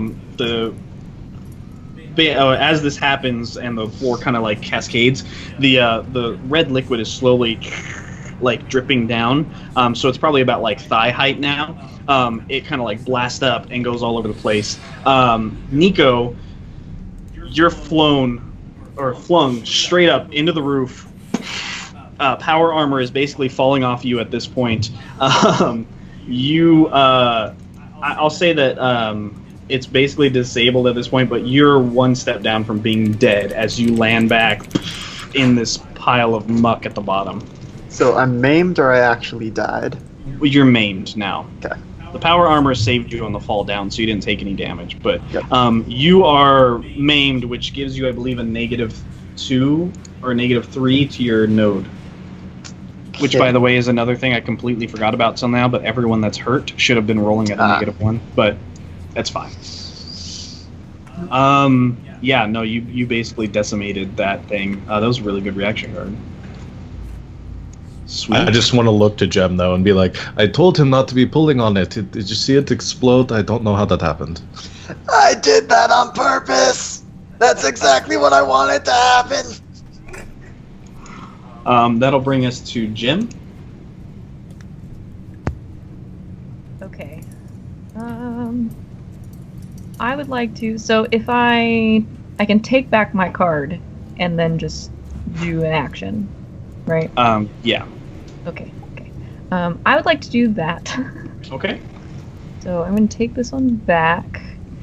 And then I would like to... How many... There's still a bunch of tentacles flailing around, so a bunch of them got blasted off. But Yeah, there's like 4 or 5 of them still attached. Or sorry, 3 or 4 of them still attached. Okay. I'm on the boat. I would like to try to hide Okay. from the big, scary squid. So I would like to use my stealth and I guess my chutzpah, because it's my adaptability, Okay. to all right. try to lay down really, really flat on the boat and pretend like I'm not here. All right. Go ahead and give me a roll.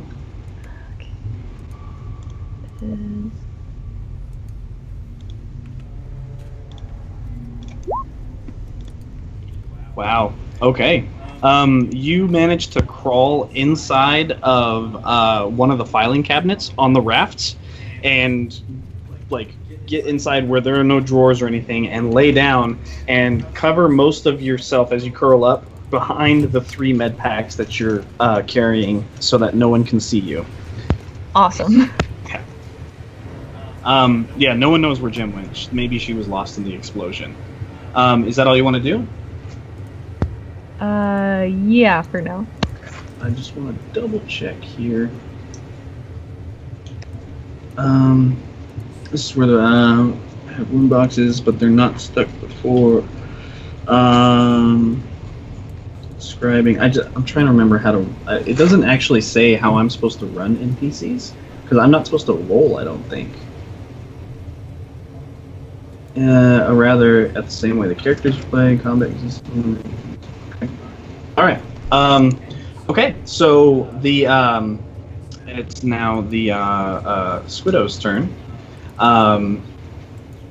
Yeah. It's going to reach up with one of its tentacles and lash out towards the door, towards Bishop, and wrap around you. Towards the door. I thought it was on the 3rd level because of the gun. Oh no, you're right. I'm sorry. I was so like, that no, would don't leave touch me! Sergey. All right. Yeah. Okay. So Sergey, Nico, and Avery. Tentacles kind of lash out towards each of you. They pick you up, and Nico, it drags you towards the hole. And I would like to use a reaction card on Okay. the Squiddo for this. okay. Something goes very wrong for the Squiddo. Okay. GM, you determine how. All right.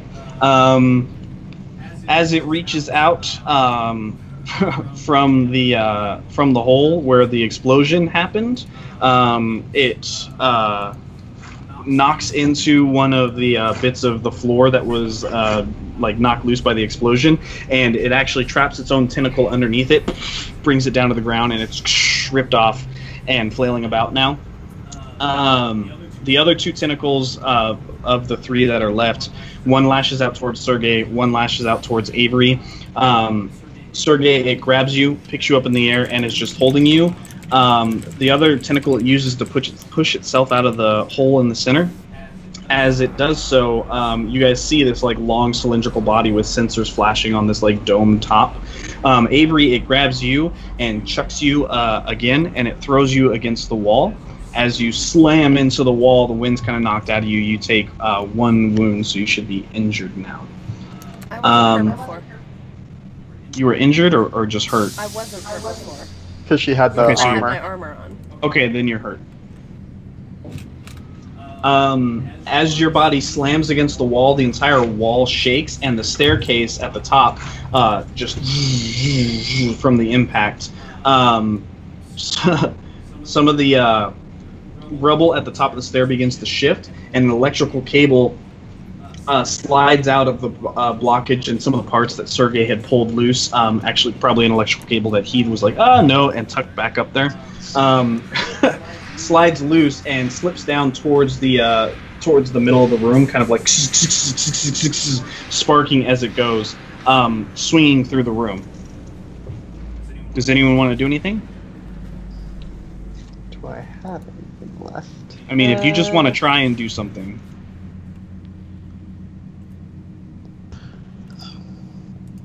Sergey, you're kind of up in the middle of the air. Bishop, you're at the top of the stairs. You see this thing flinging through.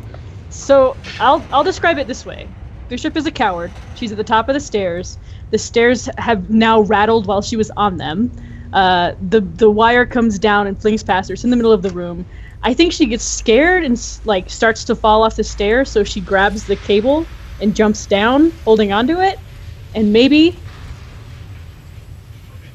something goes really well, and she's able to get to the squid. Okay. Yeah, I'll say that. Go ahead and roll a violence and athletics check. Violence and athletics. And I still have a +1 from the other card that I did? Yep. You said? Okay. Well, a +2. +2? To do the first thing you want to do. Oh, shit. Okay. That's great. Yeah. I have a +3 in violence and a -3 in athletics. So. Okay. All right. Here's what I'm gonna say. The critical success is that you land exactly where you want to land. The failure to do the violence and athletics check means that you get wrapped up in what happens. So essentially, what you guys see is Bishop go, jump out, and there's this as Bishop grabs onto it and holds on, and you see this just exploding, electrocuting meteor fall right into the top of the dome of the Squiddo, cracking through it, all the limbs as it just, and Bishop, you and get thrown against the wall. Avery, you weren't being touched by it. Sergey, you were being held on by it, so you get electrocuted as well. So you're going to take 1 point of damage, basically, or you're going to go up 1 level of wounding. And so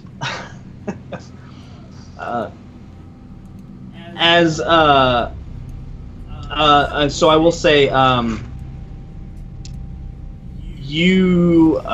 so Avery, you're in the water. Nico, you're in. So the only one that's not affected by this is Jim, essentially. As this is going on, there's this pulse of that's let out. Everyone else, so Sergey, Nico, Avery, you take another point. You hear the voice of the computer go, Oh, that's right. You're dead. So you hear the voice of the computer go, "You have died. Please, do not." As it just echoes the same recording twice, and prints out a new bishop and a new Nico. For all four of you that were caught in the electric blast, you feel some sort of strange wave of energy course through your body. Something strange and oddly powerful. Although, from the rumors that you've heard before and the information you've pulled up on Alphapedia while you're waiting for Roz to activate the turbo lift, you think it's probably better to keep this information to yourself. So do I feel that even in this new body? Yep. Wait, Yep. I also was one of them that died, correct? Yep. Okay, just wanna be sure. You died, and Nico died, which brings you guys up to what? 3 and 4? 3. And 4. Yep. Nice. All right. Nico's now on Jim's like the solid holdout. And that means that I'm going to deal.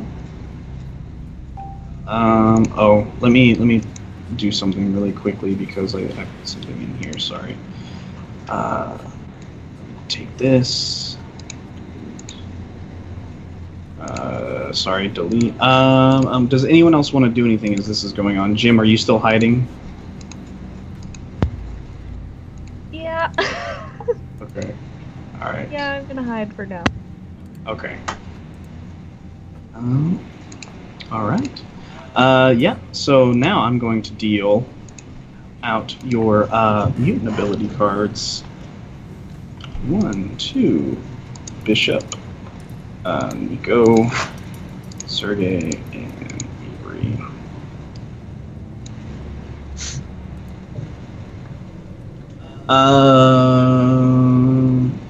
And just so everyone's aware, there's a really high chance that you have a blank card that was dealt to you. There's more blank cards in the deck than there is anything else. So there's a good chance that you guys don't even have a mutant power. So don't go assuming just because someone has a card they have a power. It's literally like 5 to 1. Mm-hmm. And I don't even know what it was. I didn't hand pick them or anything. I just random dealt them. So. Yep. With these new powers, yep. So the mutant squid is kind of like faltering and falling apart. That was its turn, which means that we go back to basically the top of the turn order. Well, not the top, but everyone puts out a card again. So you guys can use your mutant powers now if you'd like. Okay, and do we get new action cards? Like, should we have 4 or? Nope. This is what you get. Okay. And I can just decide to randomly take them away too, if I think you have too many. Oh, jeez. Okay. And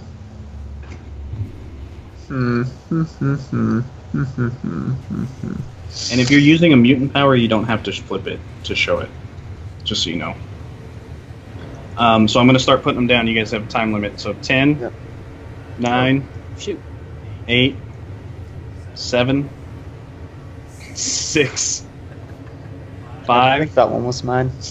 4, 3. 3. 3. Okay. Were Nico, I'm IRPXR sorry. I thought you were 3. counting down like for All people right. to put their cards out. No. I'm so Like that's. sorry. Oh, I did no, it's too. okay. Oh, my bad. Okay, so 10, 9, 8, 7, Right here. 7. 7. Okay. So Sergey's a 7, and Sergey and Avery's- IRPXR 3. all right. Fine. I'm gonna be really bad at that. Didn't even try again. 6, I'm using 5. push to talks. 4, 5. 3. Okay. Oh, sure. Just sorry. You. I don't like to use the push to talk, so. 5, 4, 3. 3. Bishop Nico, IRPXR 4. 3. I'm gonna give that one to Alex. Okay. I can't even hear what you guys are Yeah. saying. We're just shouting noise at you. I just listened to who's done talking first. Okay. Avery, All right. you can whisper it to me what you want to do, if you'd like. I don't really care about showing it's a big deal to me.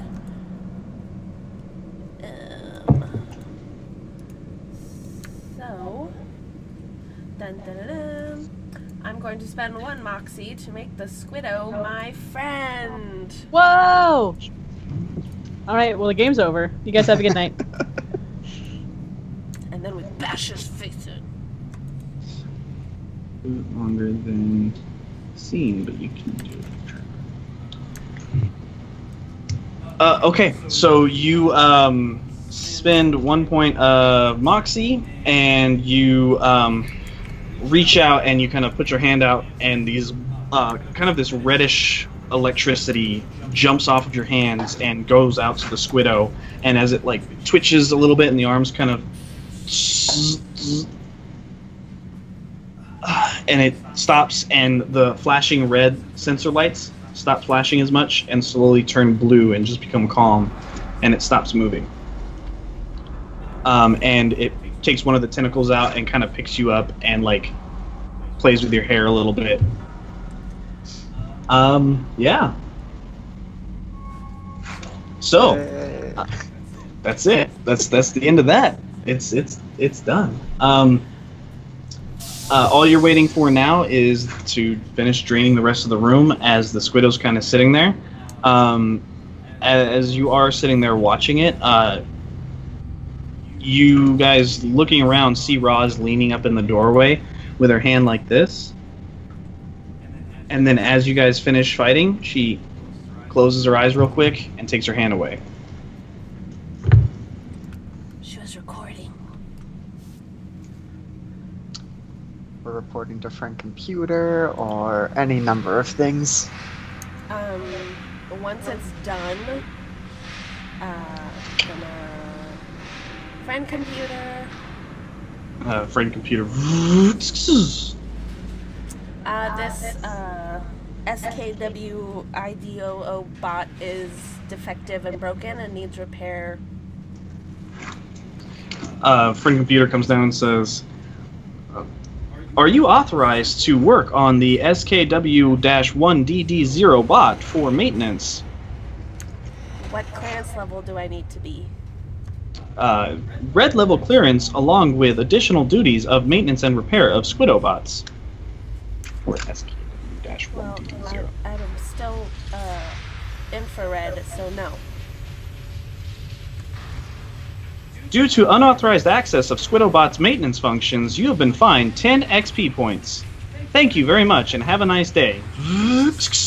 And with that, a large arm, a portion of the wall opens up, comes out, and this large arm that says Maintenance 2000 on the side of it grabs the top of the Squiddo-Bot and goes and brings it back inside. Well, Wow. Okay. So you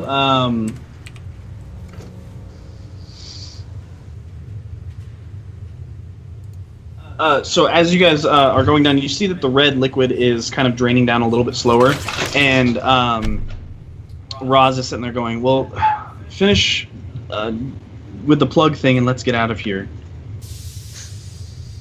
yes, good call. And he will go and with his mop will start mopping the liquid towards like down the stairs and work his way down there and try and seal up the plug once everything's drained away. Okay, is anyone else doing anything? I'll help. Okay. I'll help too. Are all the pieces of the Squiddo bot gone? There's still a couple arms lying around. Oh, jeez. Can I Like 20 feet long. But yeah, go ahead. can I strip it for like parts that would be functional for me to make explosives in the future? Yes, you can. Do it. What can I do? Like a mechanics and demolitions roll to strip those, or mechanics and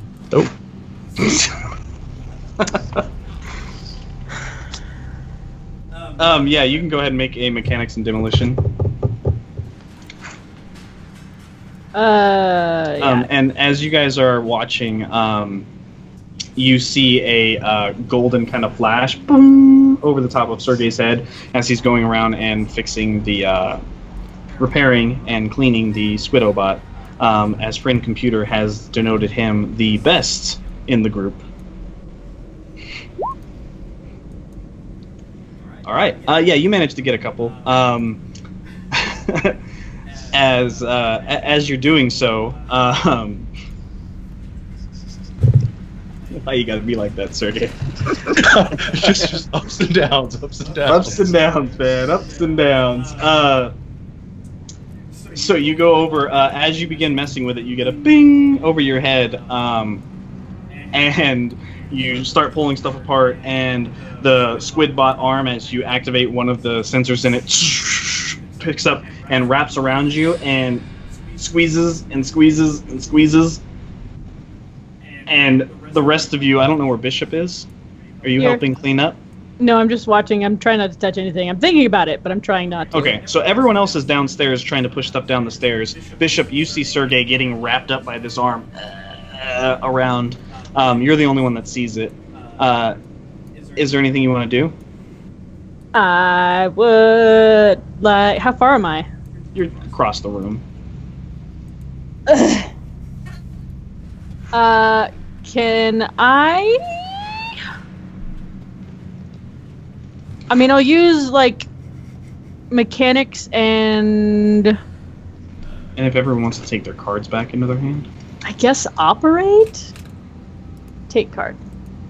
To see if I can like disable the like the tensioning in it, like Okay. find the wires, find the whatever. Okay. That's not great. I'm so sorry. I'm gonna try. I'm gonna die. Why do we roll in this game? We're so bad at it. So, as you're over there and you're trying to fix this and do it, you hear behind you as another section of wall opens up, and maintenance arm 4000 comes out and grabs you and drags you back. And Sergey and Bishop, Number 5. from the top of the stairs, both the three of you here. Please be more careful in the future with your clones. As Sergey and Bishop are both crushed and brought into the maintenance bay for repair. Pretty sure that was the shortest lifespan of a clone ever. I've died 1, 2, 3 times today. It's amazing. What's Sergey on? 4? 4, yeah. Maintenance spot 4000. Cause of death, maintenance spot 4000. We also lose a point of, or I also lose a point of moxie for the computer die, right? Yeah. There's something in there about dying and moxie, but I don't remember what it is. You regain some moxie. We'll have to look that up. So as the other three get down to the bottom, you see the partially opened plug that Avery unhinged before, and what's basically as it started draining, something got lodged in to the plug and has prevented the flow from opening up the rest of the way. As you come a little bit closer, you see a dead clone that is kind of stuck inside the plug, and completely like soaked in the red dessert topping. And above their head, you see Daphne-G ****-6. Instead of having a sector, it looks like her tag has been hacked in order to block that out. As you're kind of like trying to dislodge it, you see that around the neck of the dead clone there is a cord, and there's a key to a storage locker on it. And there's a location, there's a details of the key, or on the key, there's a detail of the location of the locker that's stamped into the key, and it's in sector THA. So all three of you are there inspecting this. I don't know if anyone wants to try and get their hands on that first. Yeah, I will try to slide a hand it, kinda, with the stealth and chutzpah. Okay, is there anything that you want to do in response, Avery? No, I mean, if he goes for it first, I'll let him. Okay. Okay, so stealth is +5, chutzpah +2, and because I'm fresh. I shouldn't have any injuries. And I'm still gonna roll like shit. Yep. Okay. How? I'd say that you begin to pull this cord off very stealthily, and then it kind of gets stuck, and you're just sitting there trying to. So everyone sees you do it. Eventually, you come away with the key. Okay, so just like THA key, or should I Yes. write down more specific? THA key will work. For those of you that are looking it up a bit more, according to your cerebral cortex, as you do a quick search, there is no sector THA. Dun, dun, dun. Dun dun dun. Once the plug is completely unscrewed, the lid slowly gives away, and all of the red dessert topping just from the whole entire sector down the corridor. The raft starts coming down towards you guys. Eventually, you're at the point of like holding on to stuff. After about 2 or 3 hours, it seems like the entire sector is drained of red dessert topping. What do you guys want to do? Report to Roz that the task is done, and see if she wants to make the report to Frank Computer, or if we do it ourselves. Okay. Anyone else want to do anything? Did I get to keep any of the stuff that I got from the mechanics, or was that all taken before I had a chance to claim possession of it? I'd say you'd have assorted scrap material. All right. Does anyone else want to do anything?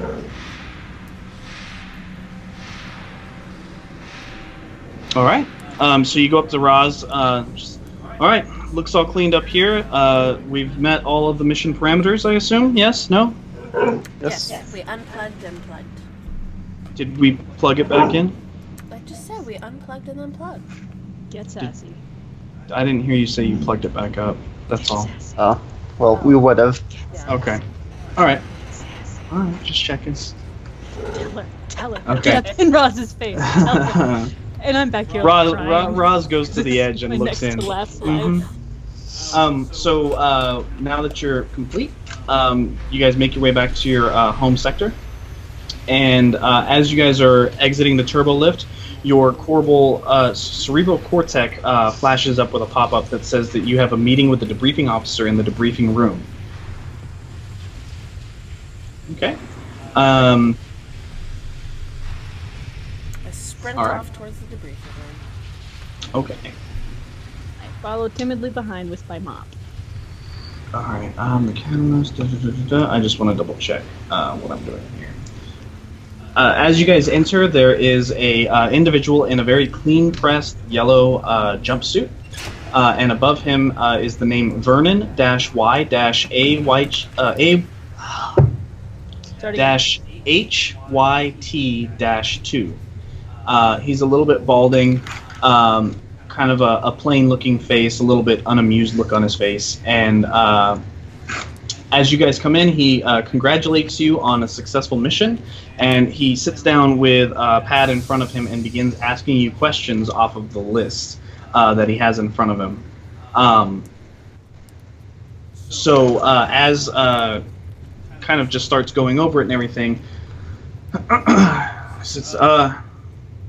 please explain the reasons for your appropriation and misuse of Sector HOY tables, benches, doors, mops, grenades, foodstuffs / production, logistic, and commissary paperwork, etc. It says here that you have several reported misuses of tables and benches, as well as forced operation of the doors of the turbo lift, including contamination of several 100,000 gallons of red dessert topping. Well, the dessert topping wasn't exact. It was there before we got there. And the other stuff is much easier to answer. It was all in the aid of completing our objective, which it certainly helped us to do. Could you have completed your objective without the use of misappropriated tables, benches, and filing cabinets, 2 complete sets of which one was entirely obliterated and destroyed? Probably not. No, it's As you guys are saying this, okay. Okay, so as you're talking about this and speaking up, Roz speaks up and says, the tables that were destroyed were actually destroyed by the infrareds, and I admonished them immediately afterwards. I would just like to point out to the investigator and to Friend Computer that I went ahead and did my due diligence of making sure that they knew not to do that in the future.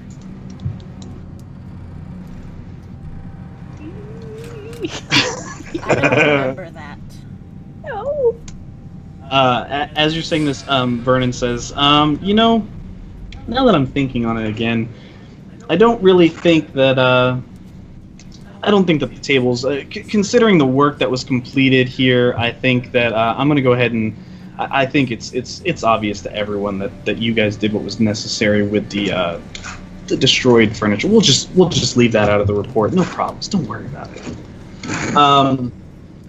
Let's move on. You were responsible for the destruction of a valuable SKW-1DD0 unit maintenance bot. Could you please care to explain your actions? I mean, that's... it's understandable. I mean, that's just property damage, right? It happens, right? Could you identify the source of the red dessert topping for me? Is there a vat? Yeah, the vat on whatever floor of whatever corridor of whatever section. I'm looking up. We do not seem to have a whatever sector in Alpha Complex. Would you care to expand upon that? HOY. Yes, Sector HOY corridor, that super long string where we got the temporary passes for. Understandable. Would you please care to explain to me how you were able to get back through the red level corridor while having only a one-way pass through them, but coming back through without said one-way pass?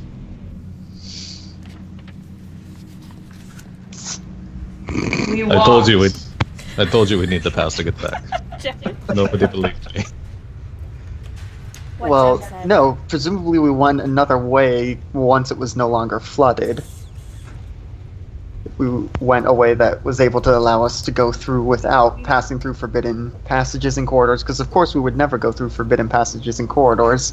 We returned on the quickest possible route to report our success to you and Friend Computer. So you are admitting that you walked through a red level corridor with only infrared level clearance. Mm-hmm. Going on, it was our understanding that in Sector HOY there was a clone going by the pseudonym of Infrared Beard. How did you deal with and get past said clone? We convinced him of the importance of our objective, and he believed us. During the course of convincing said individual, did you admit as a group to taking part in treasonous activities such as piracy? I did not. We did No. not. Nope, Well, we were no. not pirates. We said we were, but then later Jem said that it was a farce. Is that the right word? We were so committed to the fact that it was a farce that we, Excuse me, investigator. I would like to enter the following video file into the record, and you see on the table in front of you, Jim and later on Sergey admitting that they were pirates and how cool it was, including shouting "booty" and things like that. So he goes, and marks it off. And Jim and Sergey, in your pop-up, ding, a treason star pops up. I just would like to point out to Roz that she should also have video of me saying I'm not serious about the pirate thing. I seem to have stopped recording just before that. Convenient. Are there any clones that you would like to report to the computer as plausible enemies of Alpha Complex? Yes. Their name was Daphne G ****6. G? I thought it was E. Yes, Friend Computer, I would like to admit the following video file of mutant activity into the record. And you see a file of Avery reaching out and electrocuting the the I squid. didn't electrocute him. I just made him my friend. Yeah, with electricity jumped off of it. Oh. To it. And as this happens, you see Avery. You see ding, ding, ding, ding, ding, ding, as 5 stars pop up. Oh shit! And a turret drops down over the table. Oh shit! And you see Avery. Well, Oh my You killed my god! friend and then you kill me. And then a 3D printer comes down in the same exact chair. I'm not the only one who died 3 times today. Please refrain from engaging in treasonous activities, and if you find yourself subject to mutant capabilities, please turn yourself in for immediate disintegration in the future. Thank you. Have a nice day. Okay.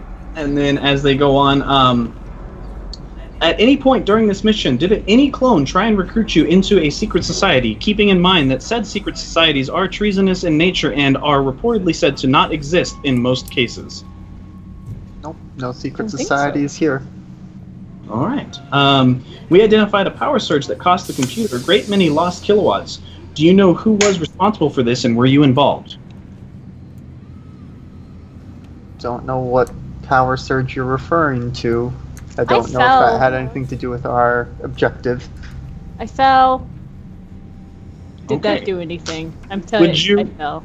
Would you please explain the current condition and disrepair of the mops that your group currently carries with My them, mop is including broken and completely stained and soaked mops, as well as the loss of other equipment, 1 grappling hook said to be destroyed during the course of the mission, and 1 power armor also said to be destroyed during the course of this mission, as well as the loss of numerous clone lives and the misuse of medkits in preventing that loss of life. What?